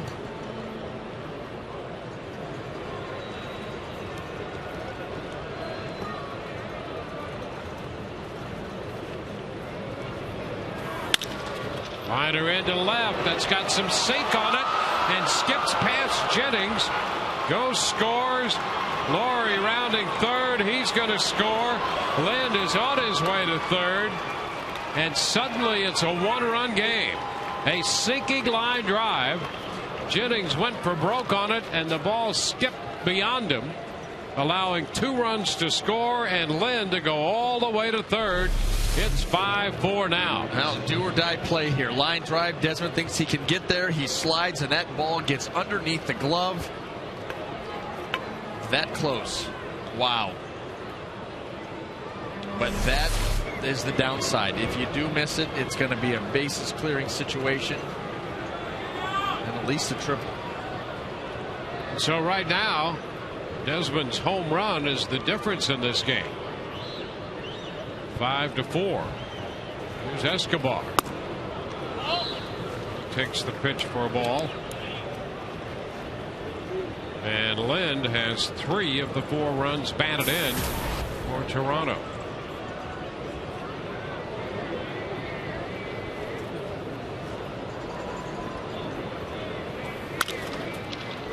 Up the right side.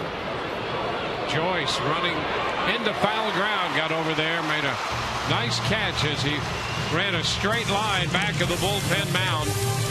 Bottom of the 5th coming. 5-4 Rays.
Keppinger is going to lead off for the Rays as they come in to hit in the bottom of the 5th inning, and they will face a new pitcher, Brad Lincoln, hard throwing right-hander. And his first pitch, 94, strike on the outside corner. 96 pitches for Brandon Morrow as he works the front 4, giving way to Brad Lincoln.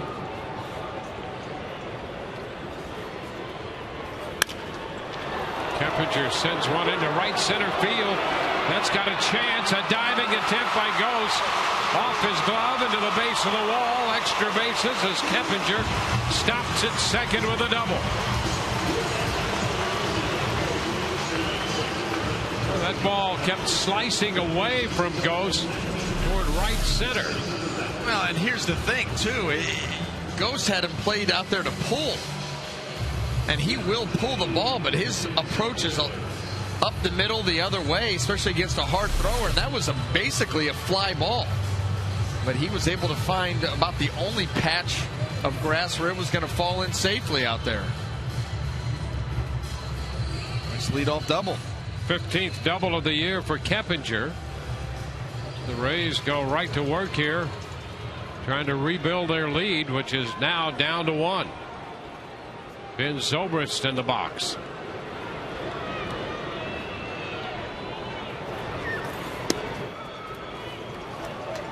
One ball, no strikes.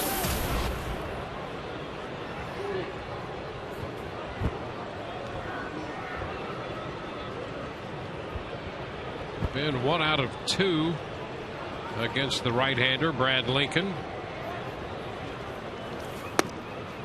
And he looks at a strike. It's 1-1.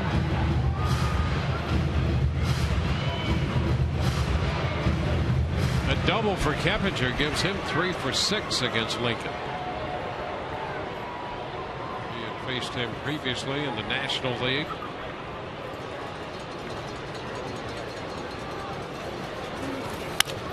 Ben pops it up left side. Escobar eventually makes the catch. 1 away. Time now for the Just for Men Keep Your Edge spotlight. The Rays bats have been on fire in the last 3 games. You can see 32 runs. Best they've done came in 08 during a 3-game stretch of 34 runs. So those runs give the Rays an edge. You can keep your edge with Just for Men mustache and beard.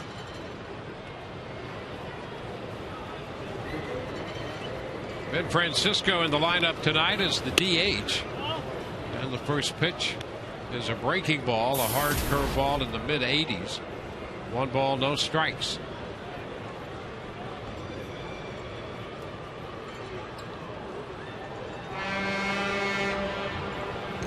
Rays had 5 hits and 5 runs off Brandon Morrow in 4 innings. And a strike. Comes back with a curveball, and that's in there at the knees. Morrow struck out 2, walked 4. Rays got him for a couple of home runs. Longoria in the 2nd and Jennings in the 4th. Ground ball fair by the bag and up the left field line. Keppinger comes in to score. Francisco into second with a double. The Rays have a pair of 2-base hits and another run.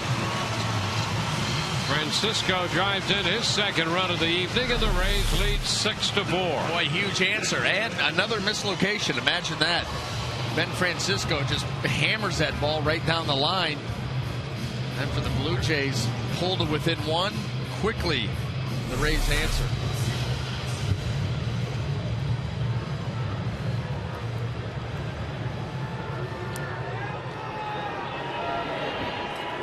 Here's Matt Joyce.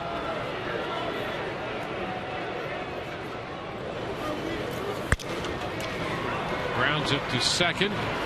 Echeverria over to make the pickup, and on the play, Francisco goes to third. He is there with 2 outs. Ben Francisco and Brett Lawrie talk it over. And Ben Francisco, formerly on the Toronto Blue Jay Ball Club. Rays got him from Houston. And here's Roberts, who also spent some time with the Blue Jays. And a little looper, base hit out of the reach of Echeverria. That scores Franco, and the Rays tack on a run here in the bottom of the 5th. So they're back up to a 3-run lead. It's 7-4 now. Well, how about that? The Blue Jays come right back with that big triple by Lynn to pull within 1, and the Rays get the 2 right back.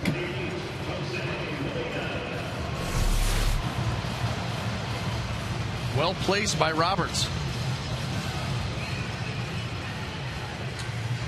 On the year, the 50th run batted in for the Rays, his 16th RBI. Jose Molina's 1 for 2 tonight.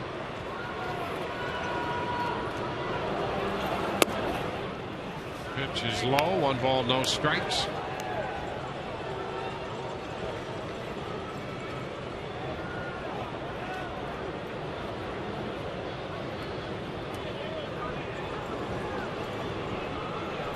Molina rode home back in the 2nd inning on Longoria's home run.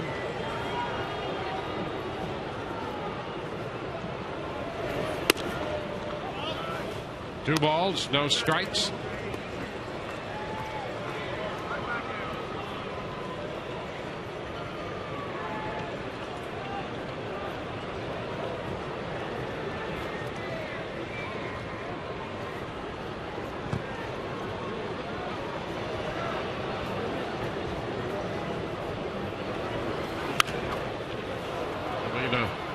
Fouls this one out of play.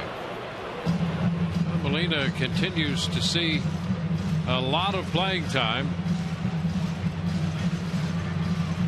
15 consecutive games, and that's the longest stretch of his career.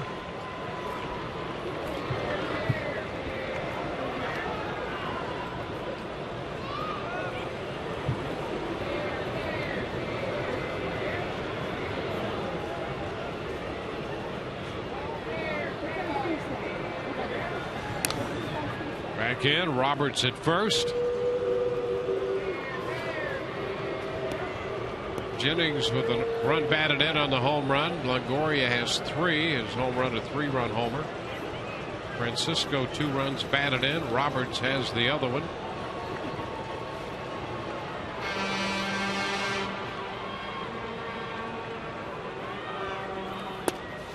Inside to Molina. 3-1.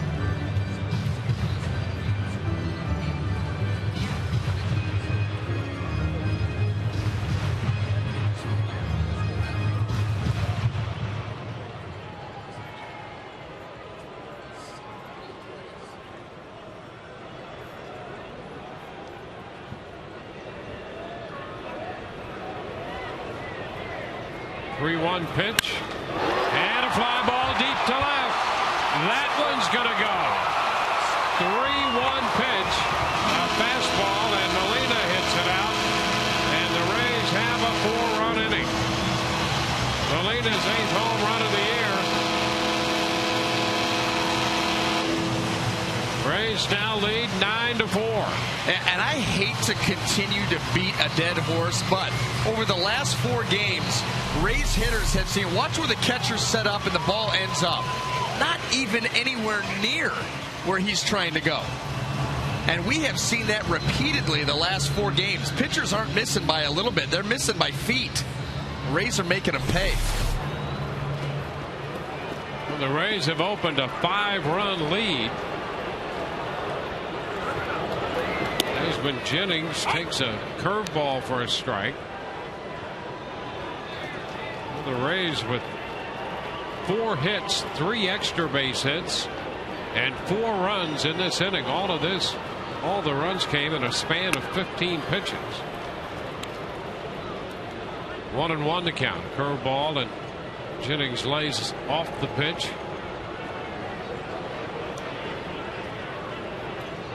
Nine runs, 9 hits. There's a strike.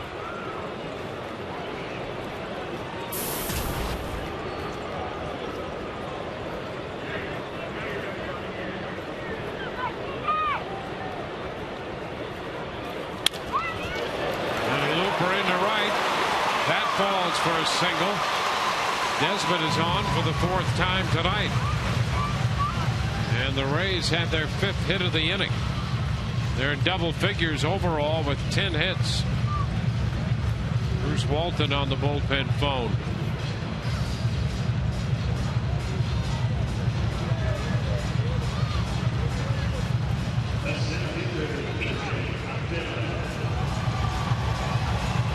B.J. Upton on his way to the plate.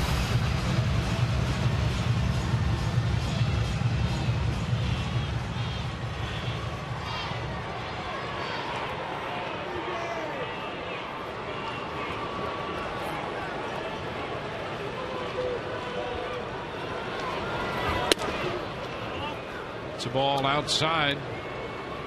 1-0.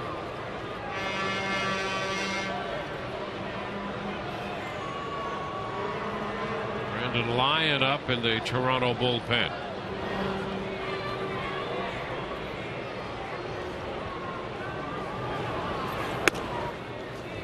It's a strike on the outside edge. 1-1.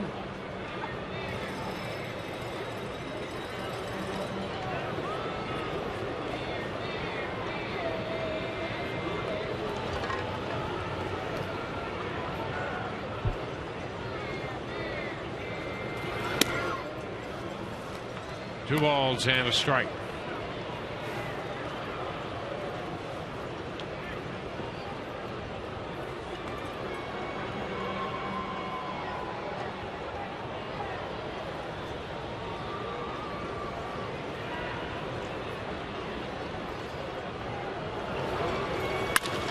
BJ hits one deep to left. Davis to the wall. That one is gone. Upton hits a two-run home run. The Rays have exploded for 6 here in the 5th inning. Home run number 25 for B.J. Upton. Rays now up the ante. It's an 11-4 ball game. I don't think there's anything to say here. Where do you want it? Where does it end up?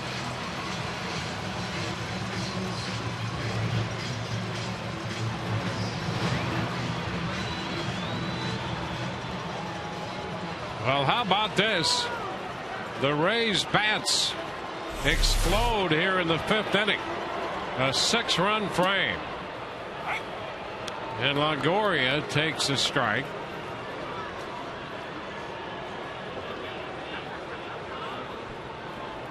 Evan, the 9th hitter to come to the plate in the inning. It's 1-1. 11 runs and 11 hits for the Rays. Lincoln touched for 6 here in the 5th.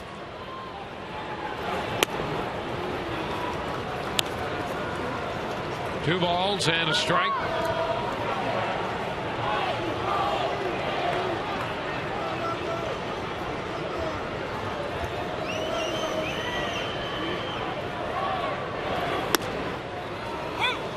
Two and two.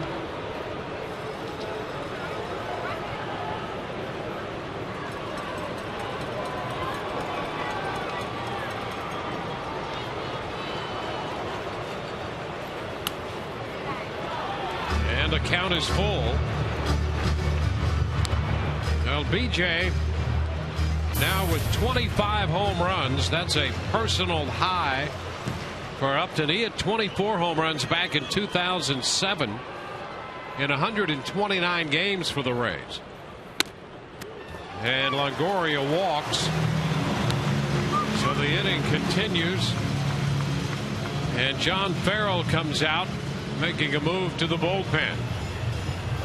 So Brad Lincoln works 2/3 of an inning. He gives up 6 hits, so far 6 runs. And he walks a man and departs. Back in a moment.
in a 12-1 victory.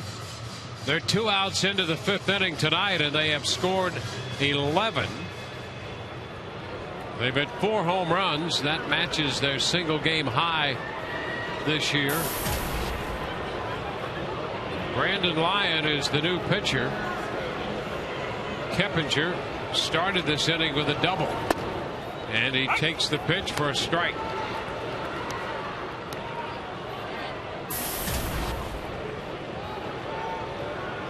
So this offensive outburst by the Rays over the last 3 games has spilled over into game 4. It's now 1-1 to Keppinger. Molina and Upton have homered in this game. Upton hit 23 last year, and again in 07 he hit 24. He has 25 now.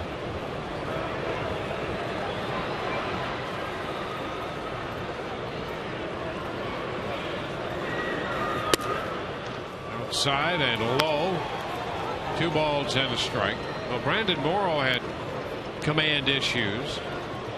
Brad Lincoln missing his spots as well. And now Brandon Lyons in here facing Keppinger with a 2-ball 1-strike count. And that pitch outside. 3-1.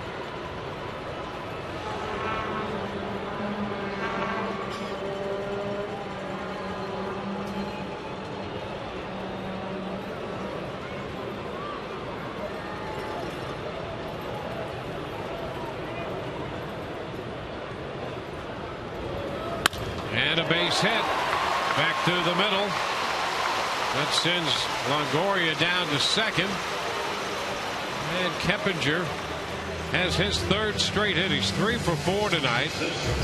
He had 3 hits and a walk last night.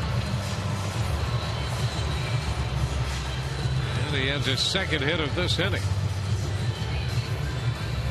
Oh, he just does not stray from his approach, which is right back up the middle. I mean, he has just peppered the middle of the field last few ball games, really all season long. He's been on base 8 of his last 9 plate appearances now. Zobrist taking a pitch down. And he's got a good view of the release point, and then there he goes, right out over the plate. Right back up the middle. 1-0. Strike at the knees. 1-1. So a dozen hits for the Rays tonight, and 11 runs.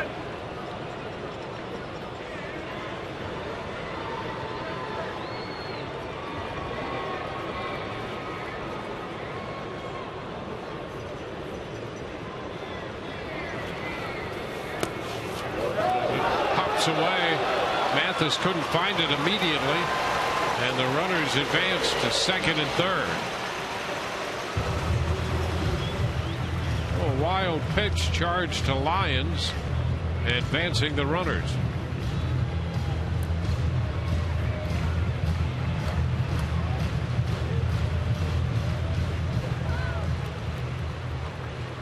And 0 for 2 with a walk in the game.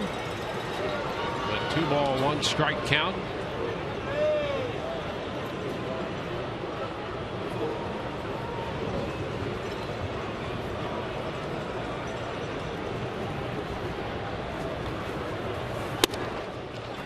Ball 3. It's 3-1.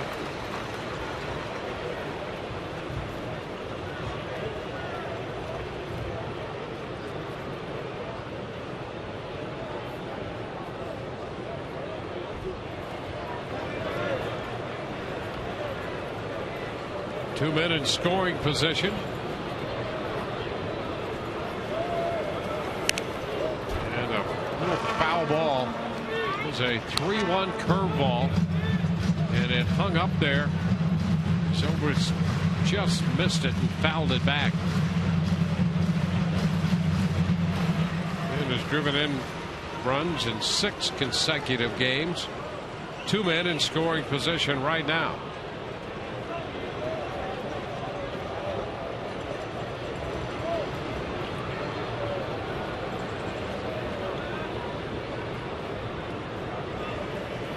Lions 3-2. He takes it for ball 4. So that'll load the bases.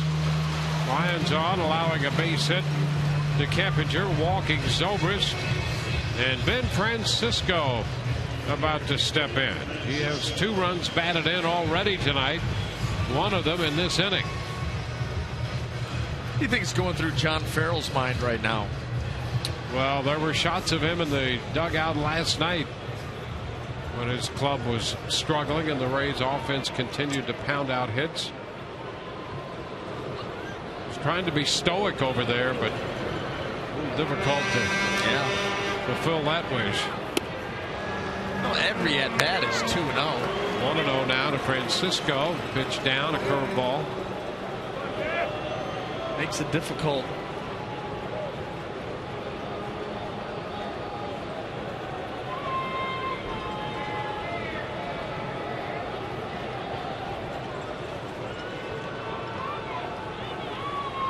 Another pitch, and it's popped into shallow right.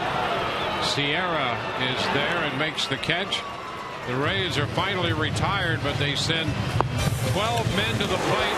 2 home runs in the inning, 6 runs, and the Rays lead 11-4.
Tuckered out, 11-4 Rays as we head to the 6th. You know, guys, the Rays coming into Wednesday night's game at home had gone 173 games and scored in double digits only 1 time during that stretch. Beginning Wednesday, Joe Madden said, show up whenever you want, no formal batting practice, hitting the cages, dressed by 6, and now the Rays have scored 10 runs or more in 3 of the last 4 games. Maybe something to the relaxed mode. Back to you. Yeah, Joe says he thinks batting practice is overrated. Well, the Rays are making a point of that. They've scored 43 runs in 4 games now. That's the most they've ever scored in a 4-run stretch. And Kyle Farnsworth will take over. He is the 4th Rays pitcher. Here's Sierra, and the pitch is a strike. Sierra 0 for 2. So 2/3 of an inning for Lincoln. 6 runs, 6 hits, a couple of home runs. Walked a man. 0-2 the count. Jake McGee pitched 1 inning and gave up 3 hits, a couple of runs. Swing and a foul-tipped strikeout. Sierra out number 1 in the 6th. Sierra was not convinced on that swing. Good pitch by Farnsworth with late action and movement down and away from Sierra, and kind of a half-hearted swing.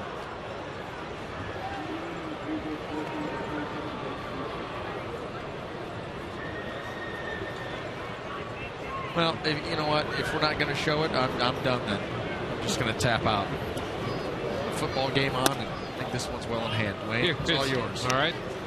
It's been, thanks for stopping by. You know you're welcome anytime. 1 ball, no strikes the count. Jeff Mathis up here. Ball 2, a fastball up. 2-0.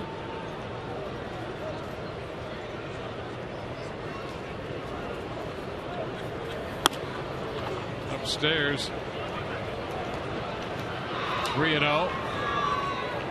Sierra struck out. Mathis the 3-0 count. And there's a strike. It's 3-1.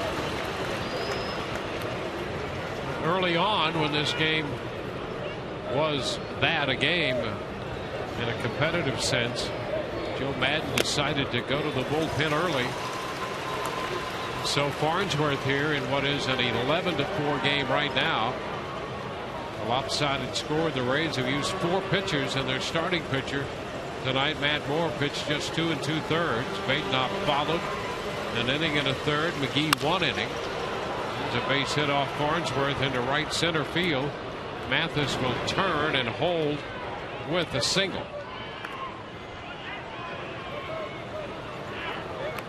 Well, place your reservations for 2013 season tickets. Establish seniority today and be in line for priority upgrades and exclusive benefits, including the opportunity to purchase 2012 postseason ticket packages. Call 888-FAN-RAYS or visit RaysBaseball.com. Echeverria fouling one back. That's a strike.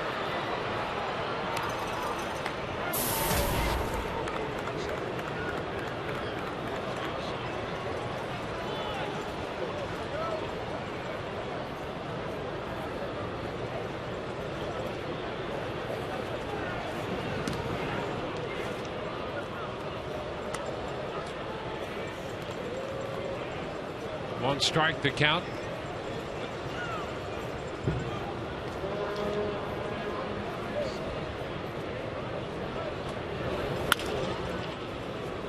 It's up the right side and foul down near the bullpen.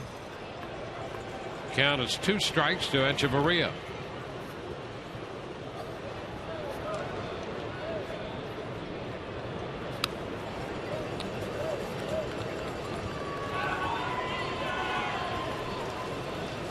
Well, we were talking last night about that 1964 St. Louis Cardinal team and the comeback they had when the Phillies fell apart. The Rays in a similar situation here.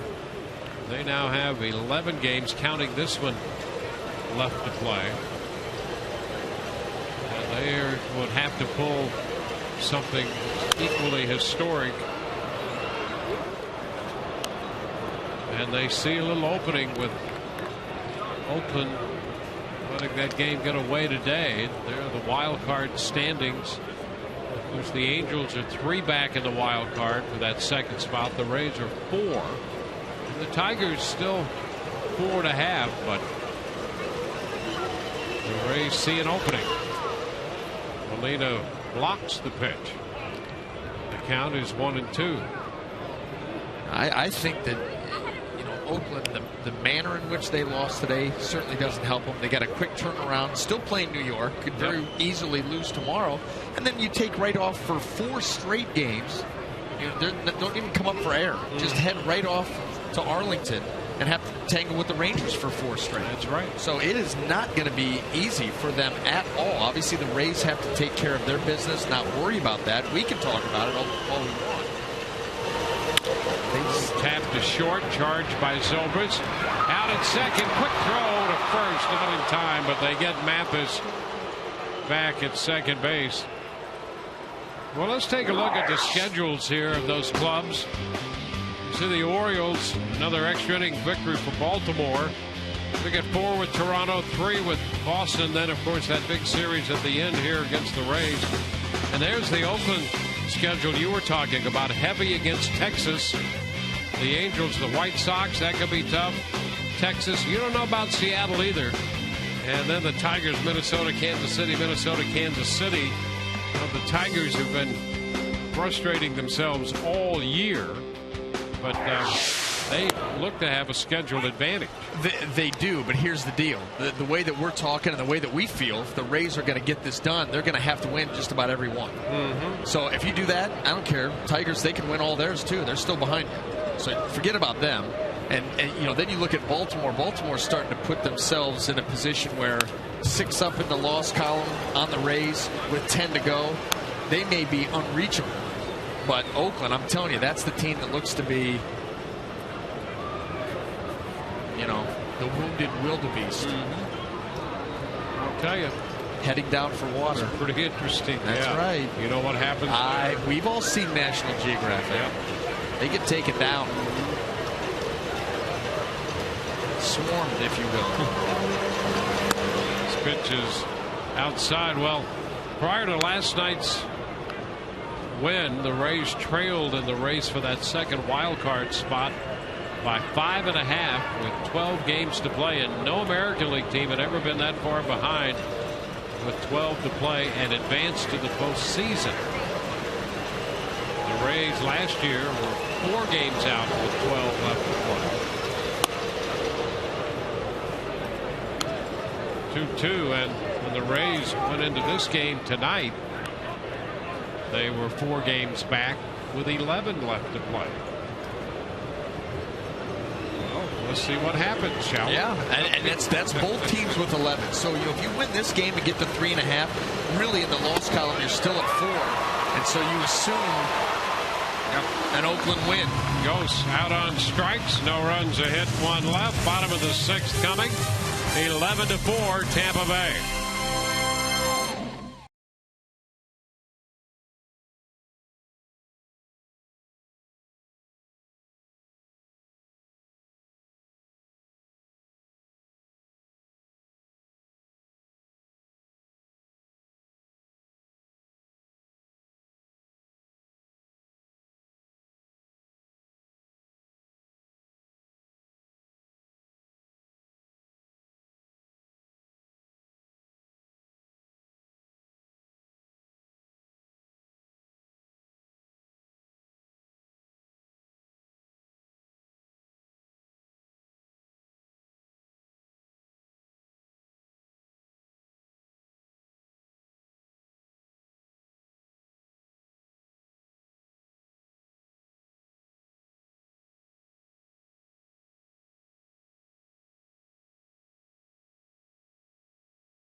The homestand wraps up tomorrow. It's a Sunday afternoon. It's a Kids Sunday and Family Fun Day, and there is what the kids will get tomorrow, guys. First 10,000 kids 14 and under get this, the bobblehead of Matt Joyce, the hometown hero out of Armwood High School, and that is presented by the Tampa Bay Times. If you want to get tickets to this game, go to raysbaseball.com and get your Matt Joyce bobblehead tomorrow. Guys, back to you.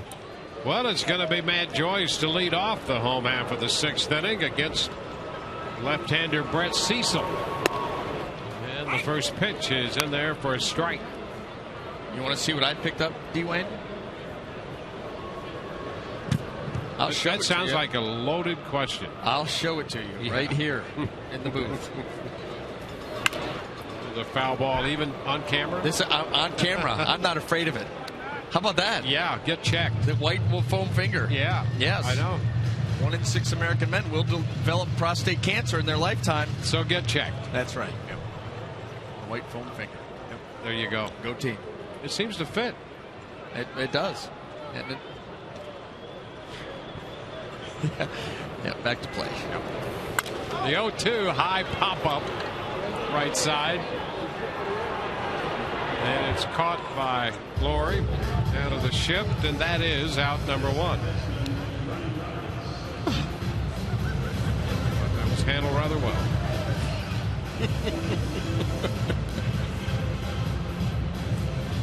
So that is out number 1. Talking about the pop-up. Yeah. Out of the shift. Here's Ryan Roberts. There's a lot going on out there with Brett Cecil. Yeah, that's right. I mean, he's got some designer shades going on right now, and I believe a mouthpiece. I don't know the count. There's a mouth. Yeah, accessorizing on the mouth. Some bling. Yeah. Yeah, there's a mouthpiece in there. 2-0. Wait for it. There it is. Nice.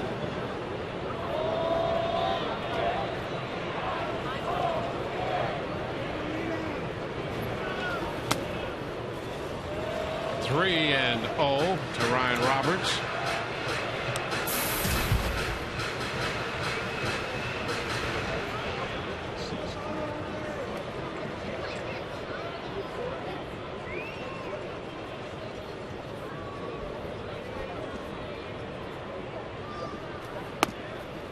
And there's a strike.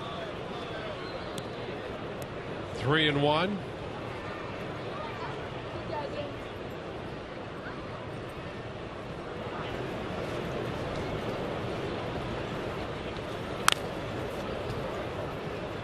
Three balls, 2 strikes.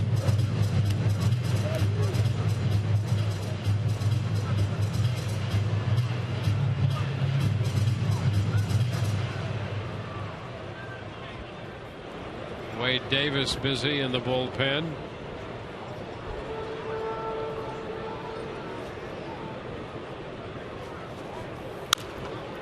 A high foul out of play.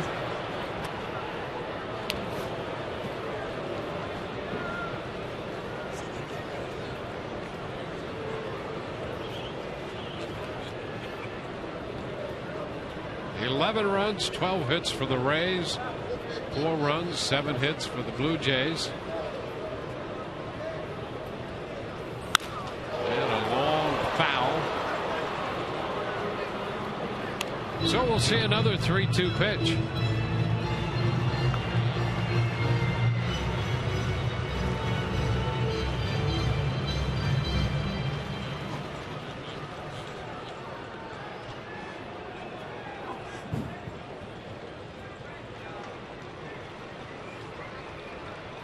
And it's popped up back into left center. It's Ghost coming in.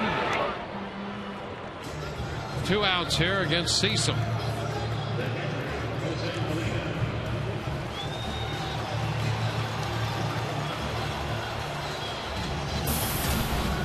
Jose Molina, a 2-hit night.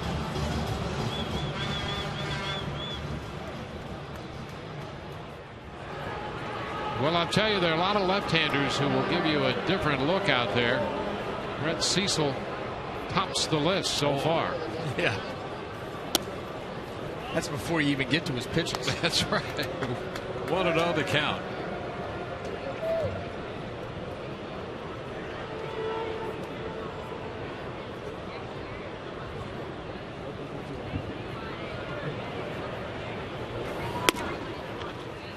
That's a strike, and it's a 1-1 count.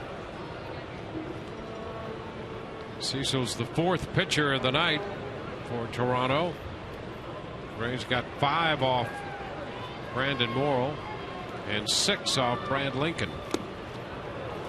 It's 1-2. Molina, big cut and a miss.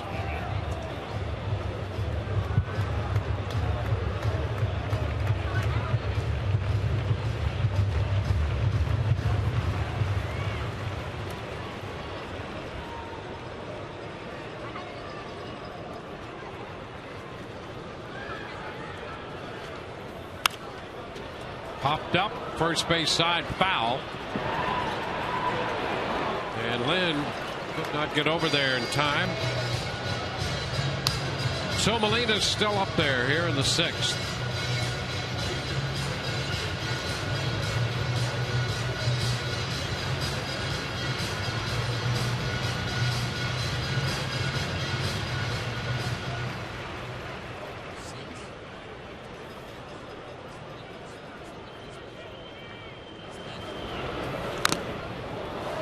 Foul ball.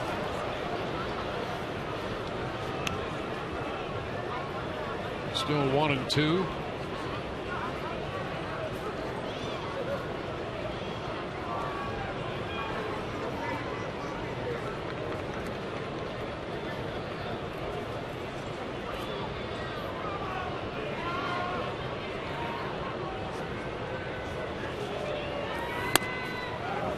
Molina lays off. Fastball up. It's 2-2. Cecil could get that fastball up there in the low 90s.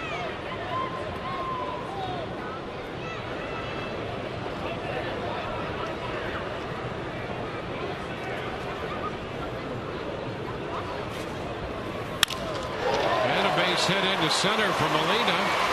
Off a fastball. Molina's 3 out of 4 tonight, including a home run.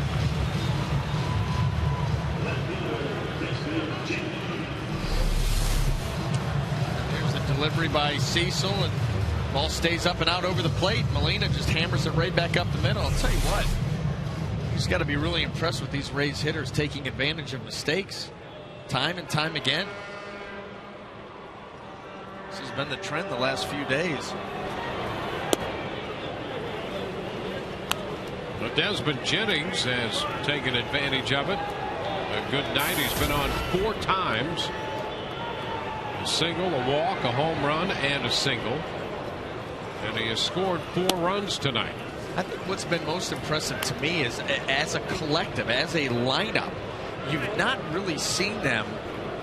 You know, they've been aggressive enough to take advantage of mistakes, but they haven't really chased out of the zone. I mean, time here and there they have, but for the most part, overall, they've stayed disciplined within their approach and let the pitchers kind of, give them road, let them hang themselves, get out in a bad count. And not only as a result of that do they have 11 runs and 13 hits, but this is a lineup that strikes out a lot. They've struck out only twice tonight, and those were at the hands of Brandon Morrow. And he's going to get a couple. So when he's right, he's going to strike out a lot. 3-1 the count to Desmond. They've just not done these pitchers any favors for the most part.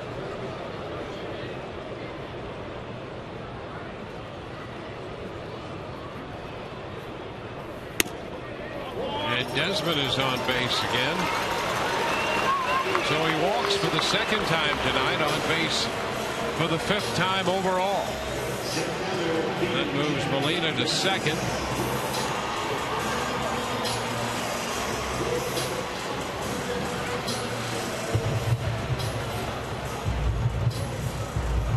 B.J. Upton will bat.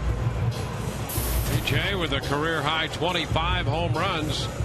Number 25 came his last time up in the 5th when he connected against the right-hander Brad Lincoln.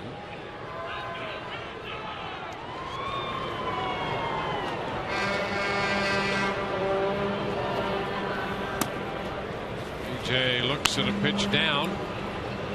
A ball and no strikes.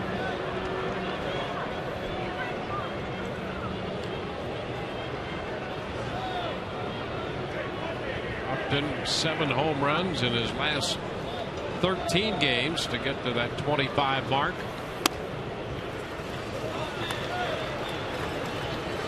To head the count 2-0.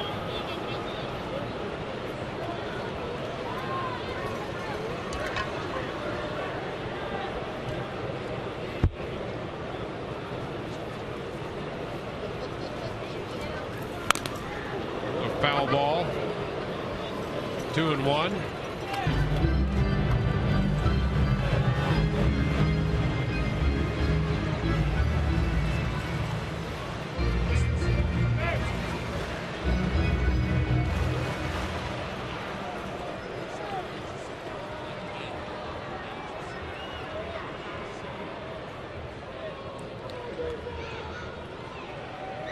2 balls and a strike.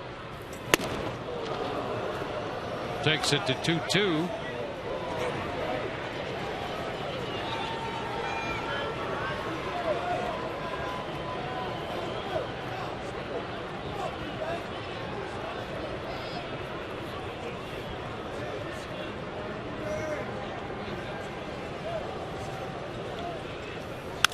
BJ rolls it to third, where he steps on the bag for the force play.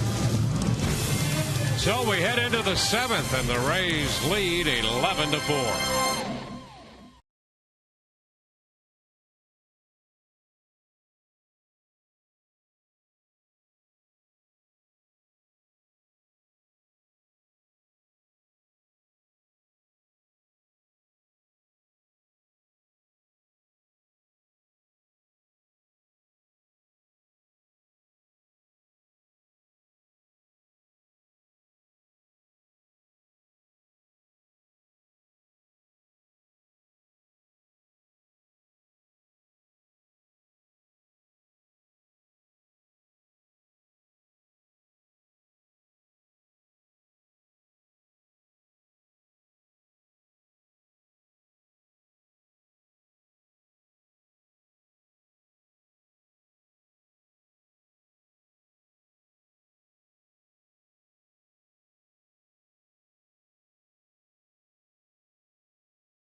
Another big offensive night. 3-run homer by Evan Longoria in the 2nd inning gave them the lead. Desmond Jennings belted his 13th home run of the year. Jose Molina getting into the act with a 2-run homer in the 5th, and then B.J. Upton lowered the boom again for the 25th time this year, reaching a career high. The Rays have 13 hits, 11 runs, and here in the 7th inning they bring on Wade Davis, their 5th pitcher of the night, to face the top of the order, Lori Davis and Encarnacion. How about the strikeout numbers for Wade? 80 and 65 and 2/3. 97 batting average against. And he starts Lori with a fastball and throws it by him. Brett Lawrie has walked and singled, scoring 2 of the 4 Toronto runs. Lawrie strokes it in to right field, in between the line and Joyce back to the corner. Lawrie has himself a 2-base hit. Let's check in with Todd Callis right now. Todd, what's up? Well, we've got the Angels and White Sox, Dwayne, and they both came in with 1 fewer loss than the Rays before tonight's play. 69 losses for each to 70 for the Rays. Early on, Albert Pujols ground rule double. 121 runs scored now for that guy, Mike Trout. And then it's Mark Trumbo as he ends up singling into right field to make it a 4-0 lead. The White Sox came back with a Paul Konerko solo home run to make it 4-1. Guys, if the White Sox lose, with Minnesota losing earlier to Detroit, the White Sox lead over the Tigers would only be a half game at the end of the night if they lose in Anaheim. Back to you. Yeah, it has a chance to get very complicated. A swing and a miss by Rajah Davis. And BA, you were talking about it between innings here. If the Rays do reel off some wins here, I mean, we might have to have a slide rule to figure out what's going to happen. Well, it's gonna get muddled. I mean, if the Angels, win tonight, what Todd said about the White Sox and the Tigers, the Rays are obviously going to play the White Sox for 4. So if they continue to win, you're going to keep pushing them back. The thing about it is, though, with Detroit being behind you, you figure the Rays have to win a ton of games to have a chance anyway. So if you keep winning, you're going to keep Detroit behind you no matter what they're doing. So you don't worry about them. You worry about the team that's obviously across the field from you, but you got a chance to get a lot of teams bunched up there. But the winner of the Central, if the Rays continue to win, both of those teams could be behind you in a record. Well, I was just going to say that. And what you could do, actually, there's a shot up the right side down the line and foul out of play. Still a ball, 2 strikes. Because the Rays have to go into Chicago and play 4 against the White Sox. Right. Well, if the Rays win, they could do the Tigers a favor. Oh, yeah. With the Tigers schedule? Yeah, and then the Tigers move up. Even though they're behind the Rays. Yeah. So they win the division with a worse record than the Rays. And then the wild card comes down to Oakland, Baltimore, Angels, Rays. Yeah. That all could happen. Oh, up and in, and that spins Davis out of there. 2 balls, 2 strikes. Davis got that bat down and a little spin action as he was bailing out of there and away from that high, tight pitch. Yeah. You know what? About a 6-5 didn't really stick the landing. Yeah. 2 balls, 2 strikes. Well, the count is full. 3-2.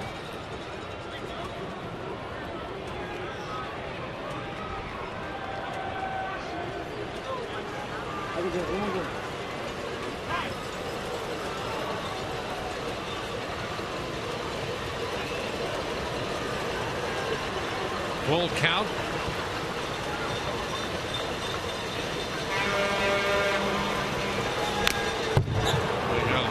A little bit of that one to foul it straight back.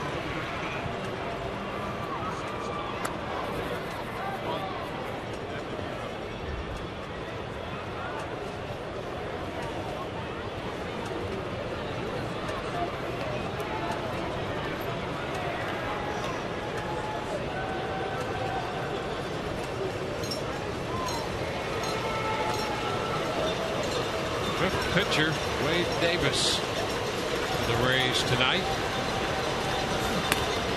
And now he walks Davis. Rajah Davis goes to first.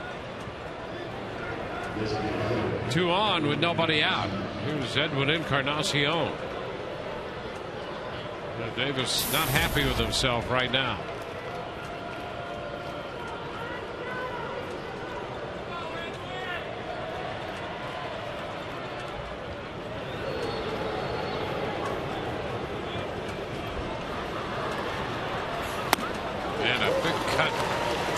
Challenged Encarnacion at 96 and threw that one by him.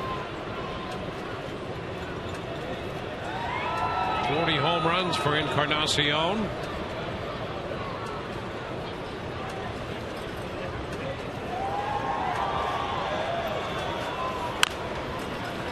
Bouncer foul. He's 3rd in the majors this year in home runs.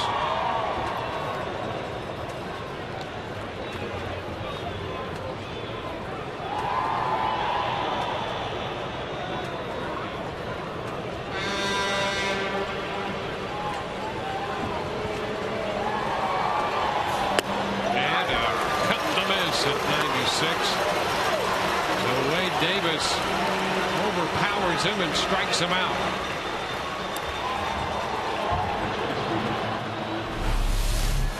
Wade does a nice job of getting this 4-seam fastball away from Encarnacion. You see him diving out there to try to get it, and that swing just loops underneath the baseball.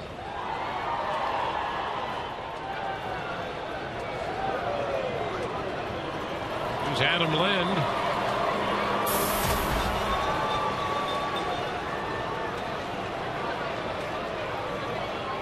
Lynn got a triple in the 5th, his 2nd of the year. A sinking line drive that skipped by Jennings. That drove in 2 runs.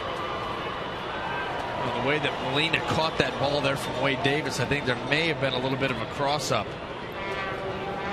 Either that or that ball just cut on Wade.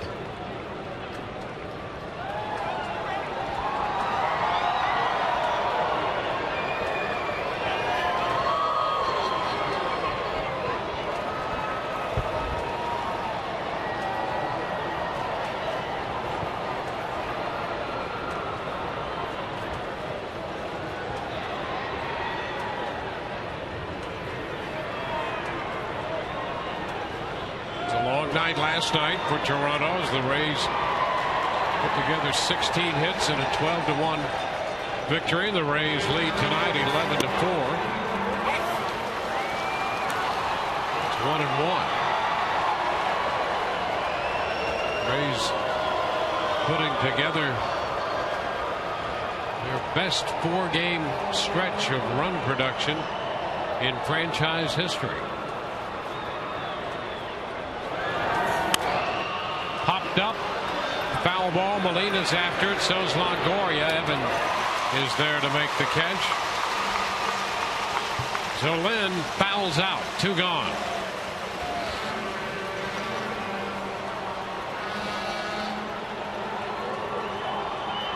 And you know, Escobar is on his way to the plate.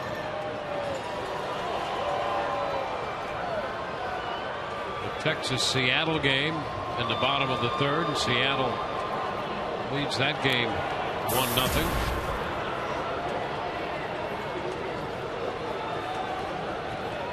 Orioles won another extra inning game 9-6 at Boston. Yankees beat the A's 10-9 and 14 in New York. 8-0. Tigers over the Twins. 1-0 the count to Escobar. By the way, Miguel Cabrera hit his 42nd home run of the year. He continues his march toward the Triple Crown. 1-0 the count to Escobar. 1-1. Wade threw that one by.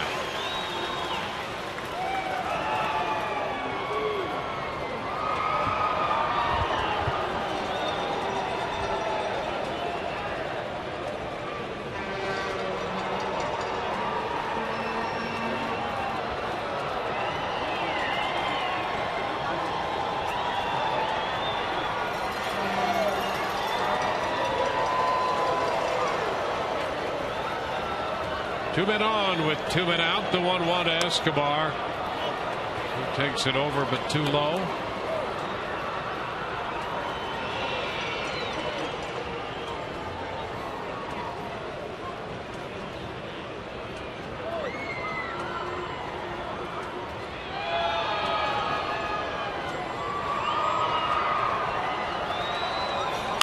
And a ground ball to the right side.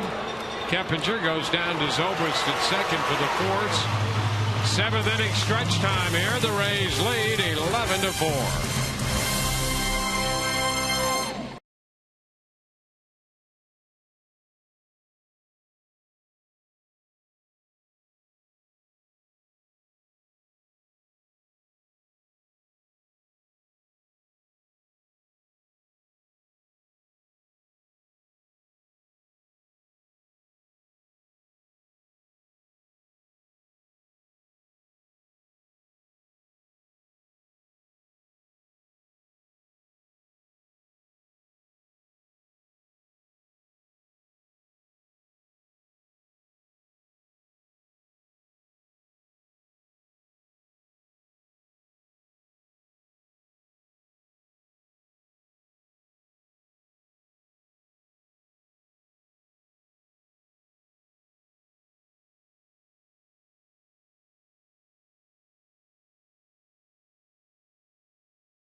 Welcome back to Tropicana Field. Fans taking the 7th inning stretch presented by your Gulf Coast Honda dealers.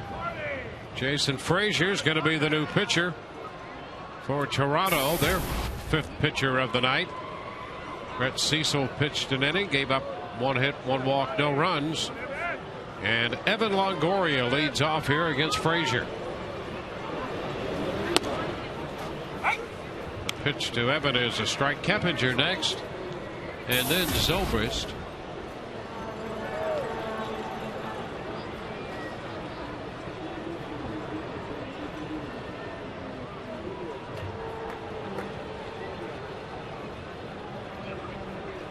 Strike the count. Ray's got 5 off Morrow and 6 off Lincoln.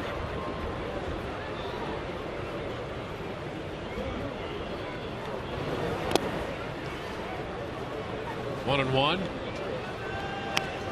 We mentioned that Cabrera had hit the home run for the Tigers, his 42nd. That ties him with Josh Hamilton, who is not in the Texas lineup in Seattle tonight. He's back in Texas with some sinus issues resulting in vision problems for him.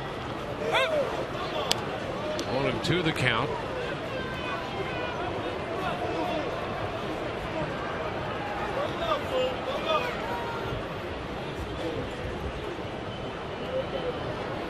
A ball, 2 strikes here to Longoria.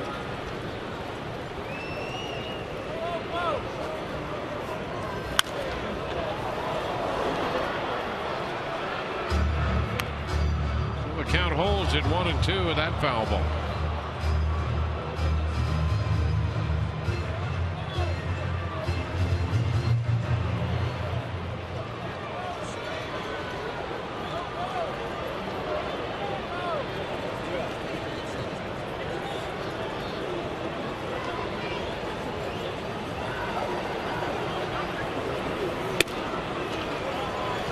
Two balls, 2 strikes.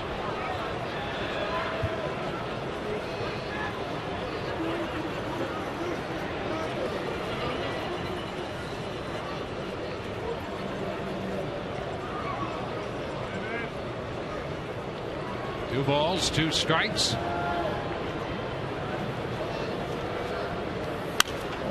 a high pop up, straight back foul, and out of play.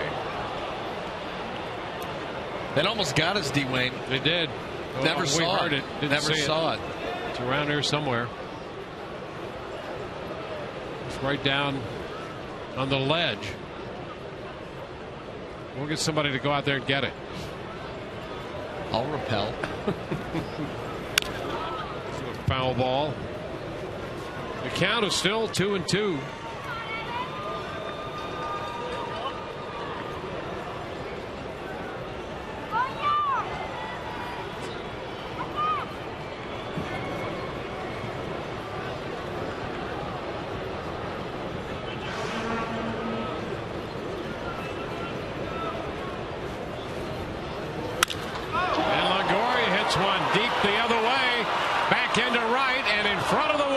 Sierra making the catch.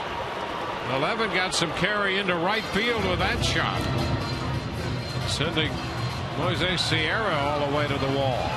1 gone. Pretty good shot there. Evan punches that ball out to right field. Just doesn't quite get enough of it. I thought that off the bat had a chance to go, but a little bit short. Carlos Pena will now pinch hit for Jeff Keppinger.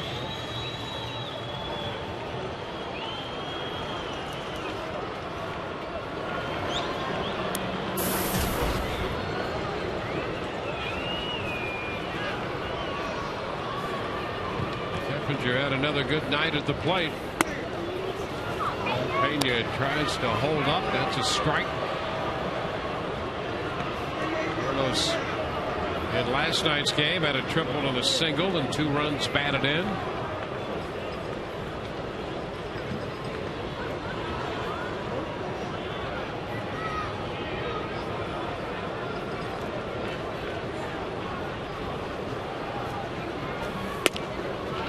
Pitch is a strike, 0-2. Well, fans, here is your chance to win a jersey right off a player's back and other great prizes at all Rays home games until October the 3rd during the annual Shirts Off Our Backs fundraiser. Proceeds will benefit the Rays Baseball Foundation and Florida Restaurant and Lodging Association Educational Foundation. For more details, visit raysbaseball.com/community. Pitch is high. 1 ball and 2 strikes.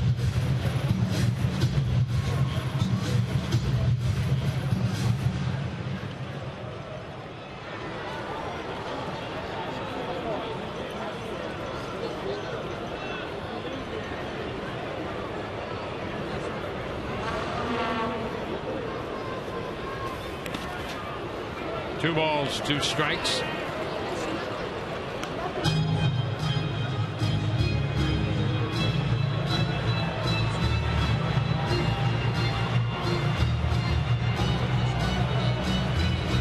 Two balls, 2 strikes.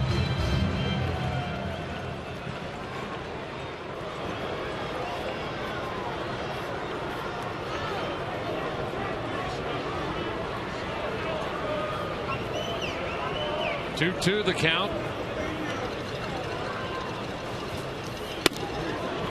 Now it's all the way out to 3-2.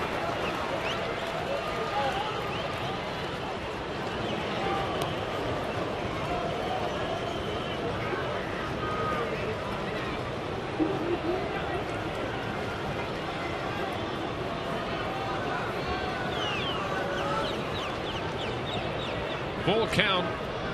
Pena and Frazier trying to wait each other out. That could take a long time. That seems to be the theme.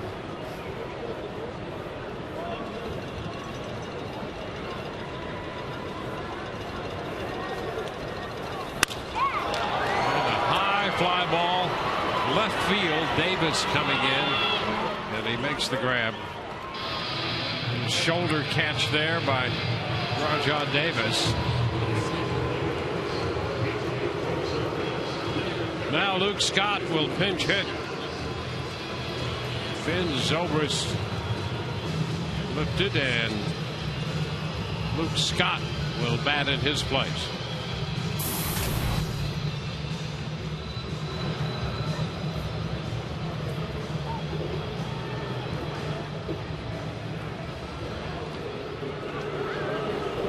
Has been swinging a pretty good bat lately.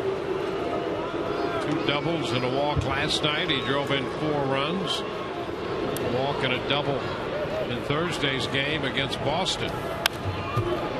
Fouls it right back into the screen. A couple of hits and a walk dating back into the Wednesday game against Boston. Pinch hitting right now.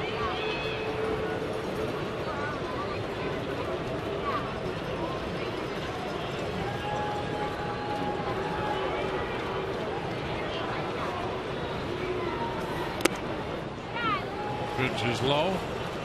Rays after their 82nd win of the year tonight, and that would clinch their 5th consecutive winning season.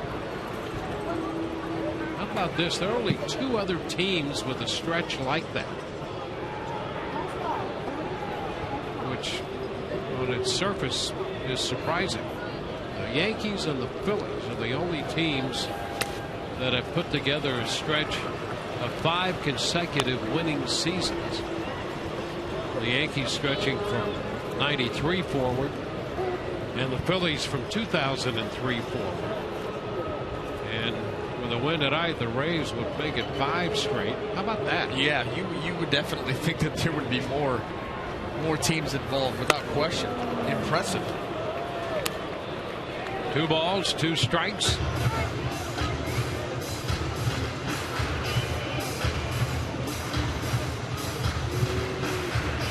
Cardinals are a couple wins away from doing that. Let's see, the Cardinals have 81 wins, so the next win will put the Cardinals in that same situation. You're talking about some iconic franchises. That's exactly right. You know, and that's why I this any way you slice it, what's happened here? There's a shot toward left center field, well hit, and that ball will one hop the center field wall at the deepest part of the park. Scott makes a turn and decides to hang on at second base with a long double. So Luke Scott picks up a pinch hit double to center field. You know, we're talking about what the Rays are on the verge of doing here with another winning season, putting them in the company of franchises like the Yankees and the Phillies and the Cardinals. And that's why what's happened here over now the last 5 years is truly a remarkable story that as great as it is, and they've gotten some attention for it, but I'm not sure that the sports world at large fully recognizes what has gone on here. It really has been an amazing story. Continues to be that. Ben Francisco, and the pitch is a strike.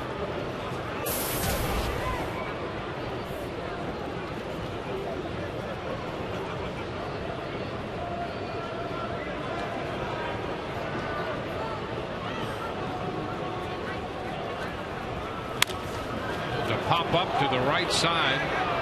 Lind in foul territory handles it. The Rays get a double, leave a man. And at the end of 7, it's 11-4 Tampa Bay.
Brought to you by your local Southern Ford dealers and by Checkers. Feast on. Rays lead 11-4 tonight. And as we go to the 8th, the Rays have made wholesale changes. Joel Peralta becomes pitcher number 6 on the evening, making his 71st appearance.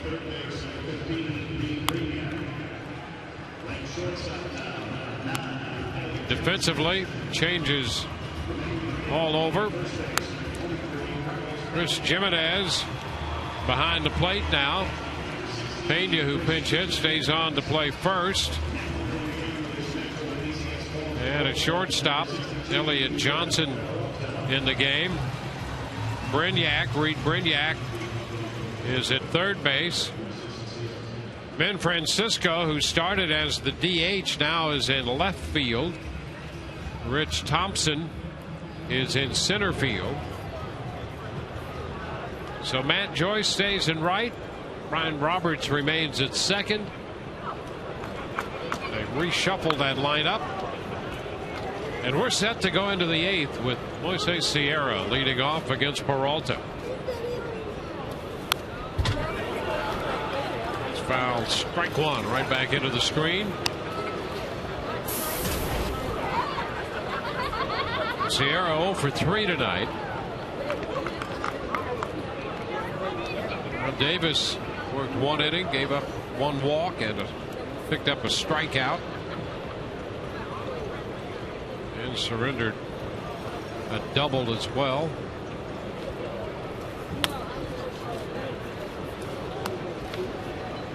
Ball 1 strike. The count to Sierra.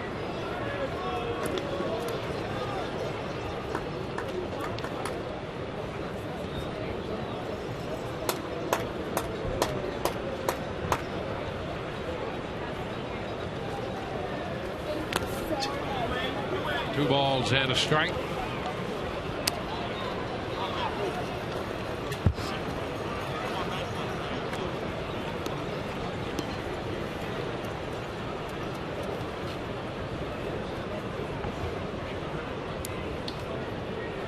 De La Rosa up in the bullpen. We're talking last night in the season series. The Rays coming into tonight's game 12-4 in the season series. And with the score as it now stands tonight, they have outscored the Blue Jays 102-53. Wow. Wow.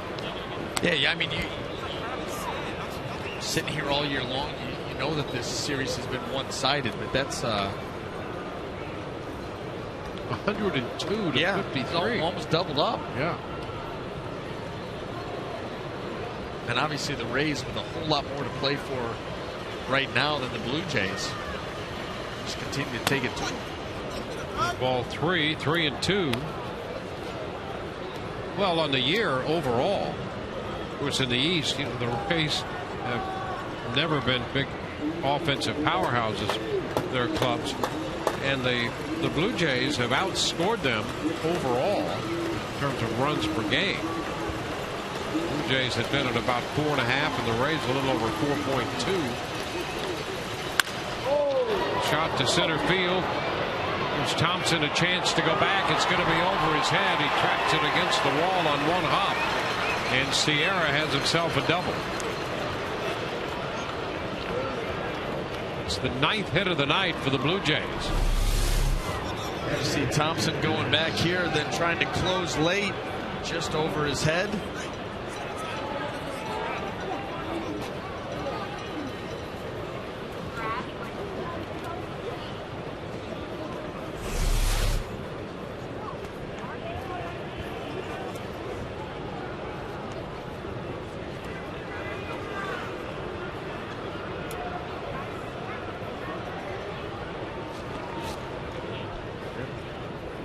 Jeff Mathis.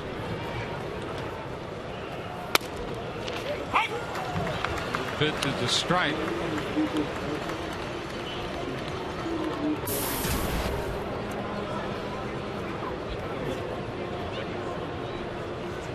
Oh, on the count.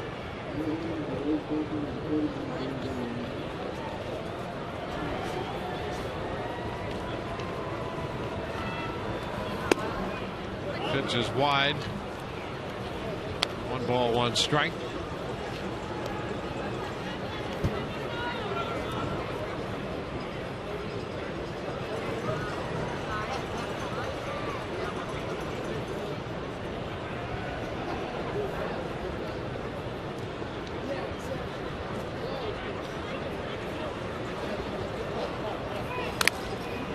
The foul back.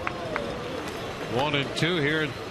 The late stages of this game with the score lopsided, it gives Joe Madden a chance to play some of the extra guys and get some of the regulars off their feet. And it also gives him a chance to juggle the lineup a little bit. Put the DH out from left field, which means that the pitcher Peralta goes into the leadoff spot. 1-2 the count. Upstairs, 2-2, and you just can't help but feel that that's a part of the game that Joe delights in a little bit. Oh, of course. Got the pitcher leading off. Well, I mean, listen, he likes Peralta's bat on anybody that the Blue Jays are going to bring out of the bullpen. He likes that matchup. It was a pitch down. So it's a full count now, 3-2. The other nice thing, you get some of the regular guys off their feet because you get a quick turnaround. Yep. This has been a long, drawn-out game. Still a couple innings to go. Going to be right back here first thing in the morning, ready to go.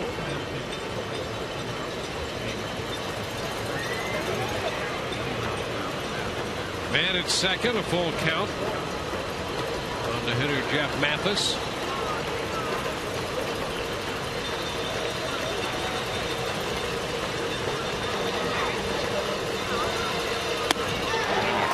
Miss. So Peralta strikes out Mathis. Coming up on Rays Live, the pregame presented by your Gulf Coast Honda dealers. It's going to be a kids Sunday. How about this? You do not want to miss this. Orestes and his hitting demo. Saw him getting ready for that today. Ready to go. He looked like he wanted to get back out there. He's going to break down Jeff Keppinger, and I'll break down something. Won't be nearly as cool as Orestes' segment, but it'll be worth it.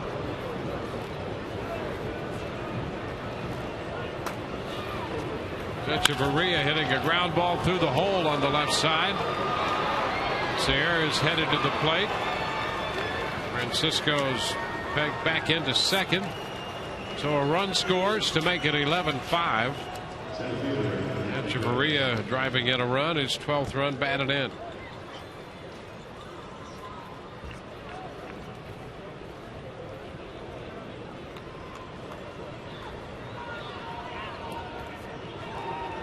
Anthony Gose.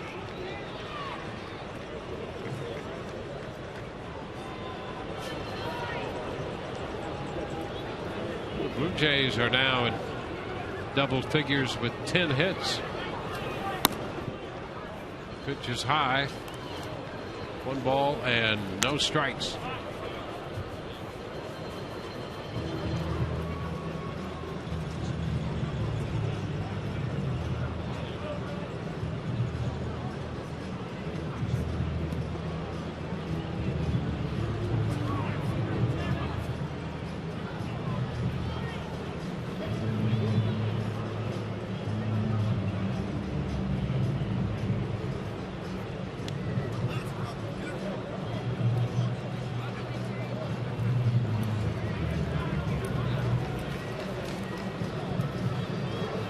Chad out there with Jim Hickey headed to the mound. 1-0 the count on Gose. Gose single had an infield hit back in the 5th inning when the Blue Jays made a little run. They actually made it a 5-4 game at one time. There's a strike. Gose led off that inning with a single. He and Brett Lawrie were tripled home by Adam Lynn, and at that point, in the top of the 5th, it was 5-4. The Rays exploded for 6 runs, sending 12 men to the plate in the bottom of the 5th.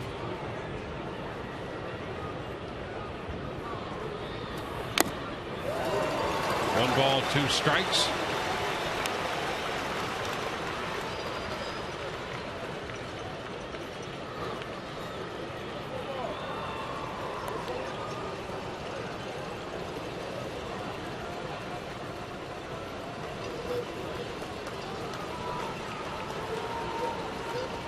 And Matt Moore, followed by Badenhop and McGee, Farnsworth, Davis, and now Peralta.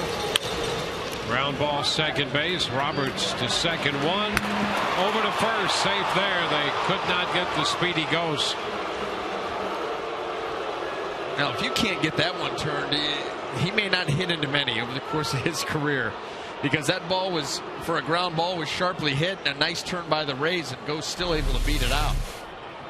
Right here, this gets to Roberts pretty good. Firm on the flip. Elliott Johnson with a nice return throw. I don't know what else you could have done to make that any better. Gose just outruns it.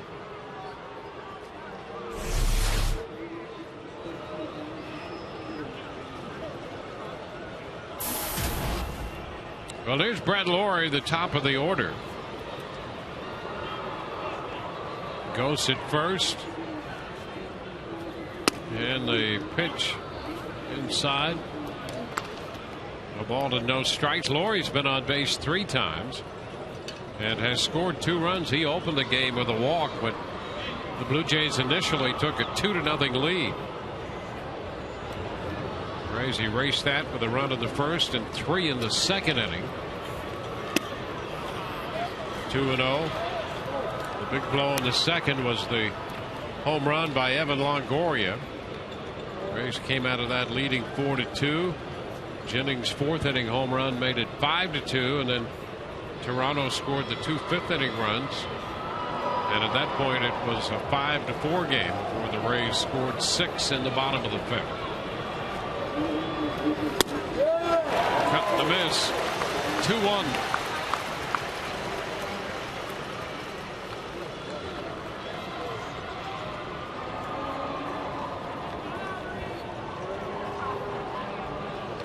Two runs charged to Moore, 2 to McGee, and now 1 to Peralta.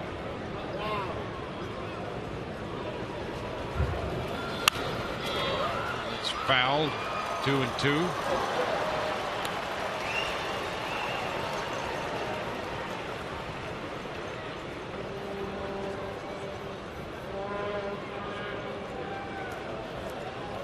Tomorrow afternoon, Jeremy Hellickson scheduled to go to the mound. Chad Jenkins for Toronto.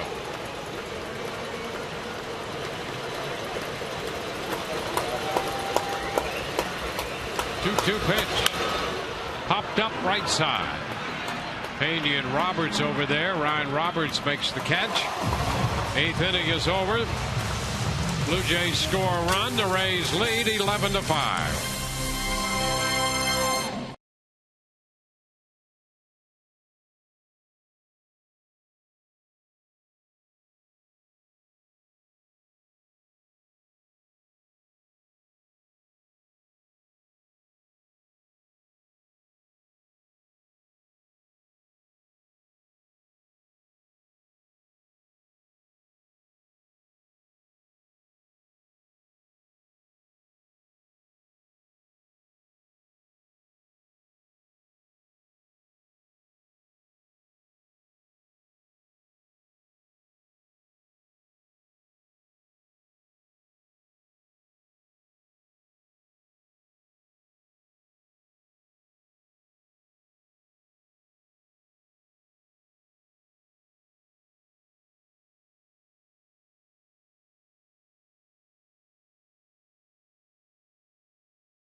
The Ottaway text poll question of the evening.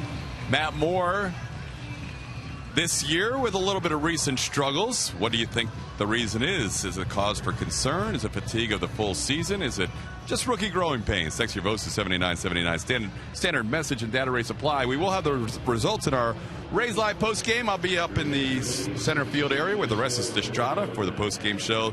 Dwayne and BA with their thoughts. We will also hear from Joe Madden and others in the Rays clubhouse. Rays Live presented by Checkers right after the game, guys. Matt Joyce will open the bottom of the 8th inning with the Rays leading 11-5. A new battery for the Blue Jays. And the first pitch from Joel Carreño is outside by quite a margin. Jan Gomes is behind the plate. That first pitch was not encouraging, Dwayne. It's a little retro. Ball, no strikes. We've been there before. Finds the zone there, and it's 1-1. Did he? Todd Tishner being the great humanitarian that he is. 1-1 the count.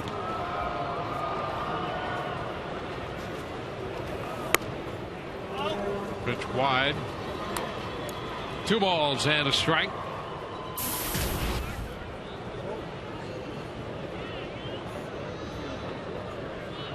Ryan Roberts next, and then Chris Jimenez.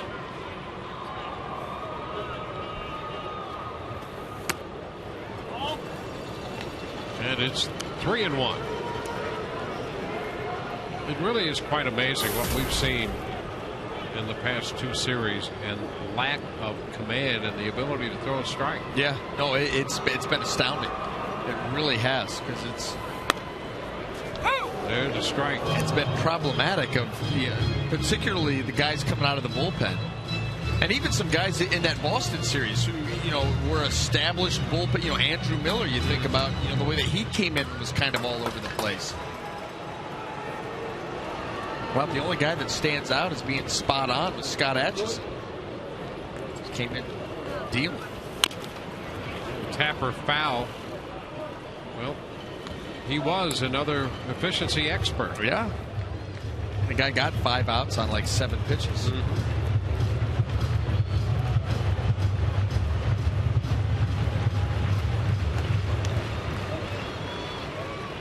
Full count here to Joyce.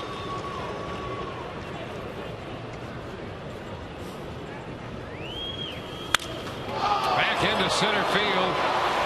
Ghost has room. Backing up, and just as he approached the track, made the catch. It's 1 out in the bottom of the 8th. Ryan Roberts drove in a run and scored 1 in the big 5th inning.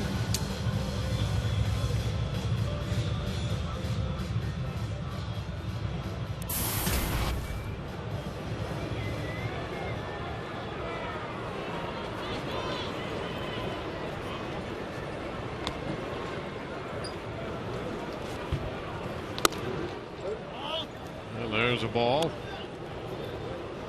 1-0.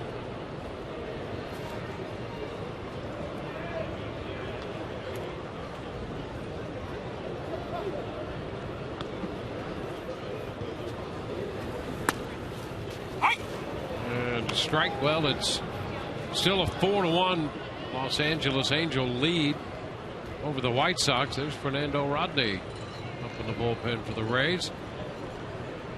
Robin Ventura has been ejected in that game.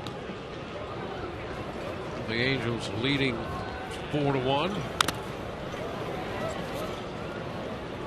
Ball, 2 strikes. Here the Rays lead 11-5. Seattle continues to lead Texas 1-0 in the bottom of the 5th inning in Seattle.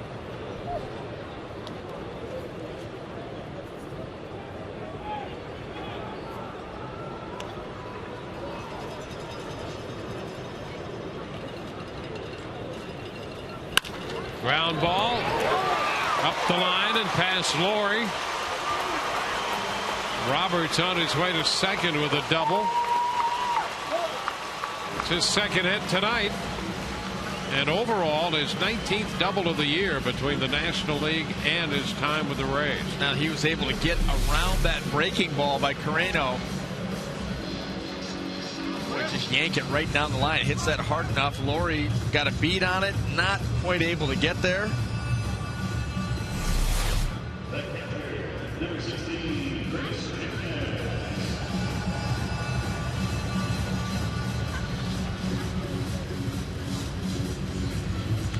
Well, Chris Jimenez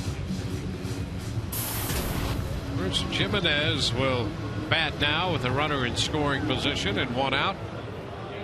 Chris hitting out of the nice spot after taking over in the top of the inning behind the plate for Molina.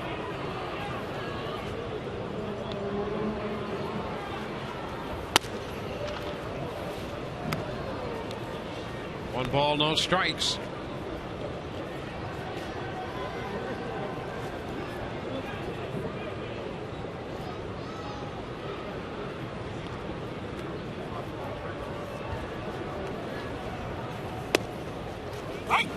with strike. 1-1.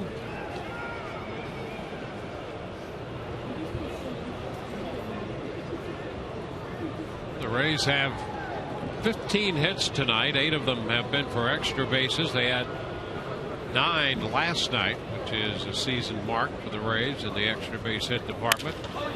Jimenez lines it to short. A snap throw back to second. They're going to get the double play. Roberts doubled off second base on the line drive, and that will retire the side. We go to the ninth. 11-5 Rays.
Eleven to 5. Just as we promised earlier in the game, Miller time brought to you by Miller Lite. Home runs for the Rays. Evan Longoria, 3-run shot in the second. Desmond Jennings, a solo blast in the fourth. Jose Molina, a 2-run home run in the fifth. And B.J. Upton, a 2-run home run in the fifth inning. It's been a 4-home-run night for the Rays. And Fernando Rodney takes over. How about this? He needs a little work. Yes, perhaps. he does. Pitches thrown 2 in the last week. So you get him out here in this 11-5 ball game, sharpen him up a little bit. Well, he faces Rajah Davis.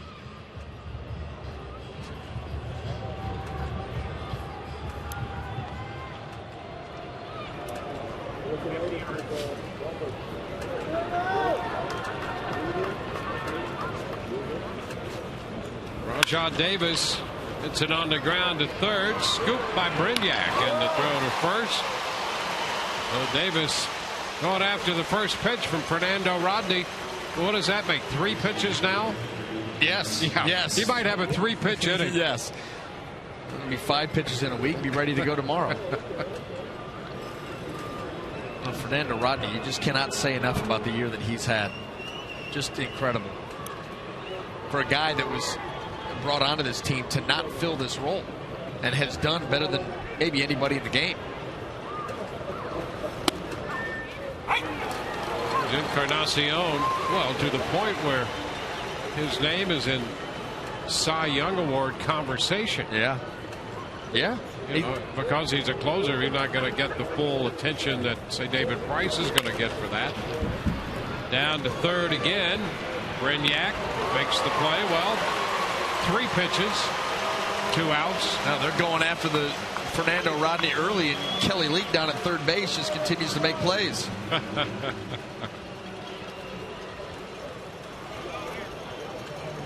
Okay. We only got 1 more out to go. Yeah, there you go. Here's Adam Lynn. See if we can get him to swing at the first pitch.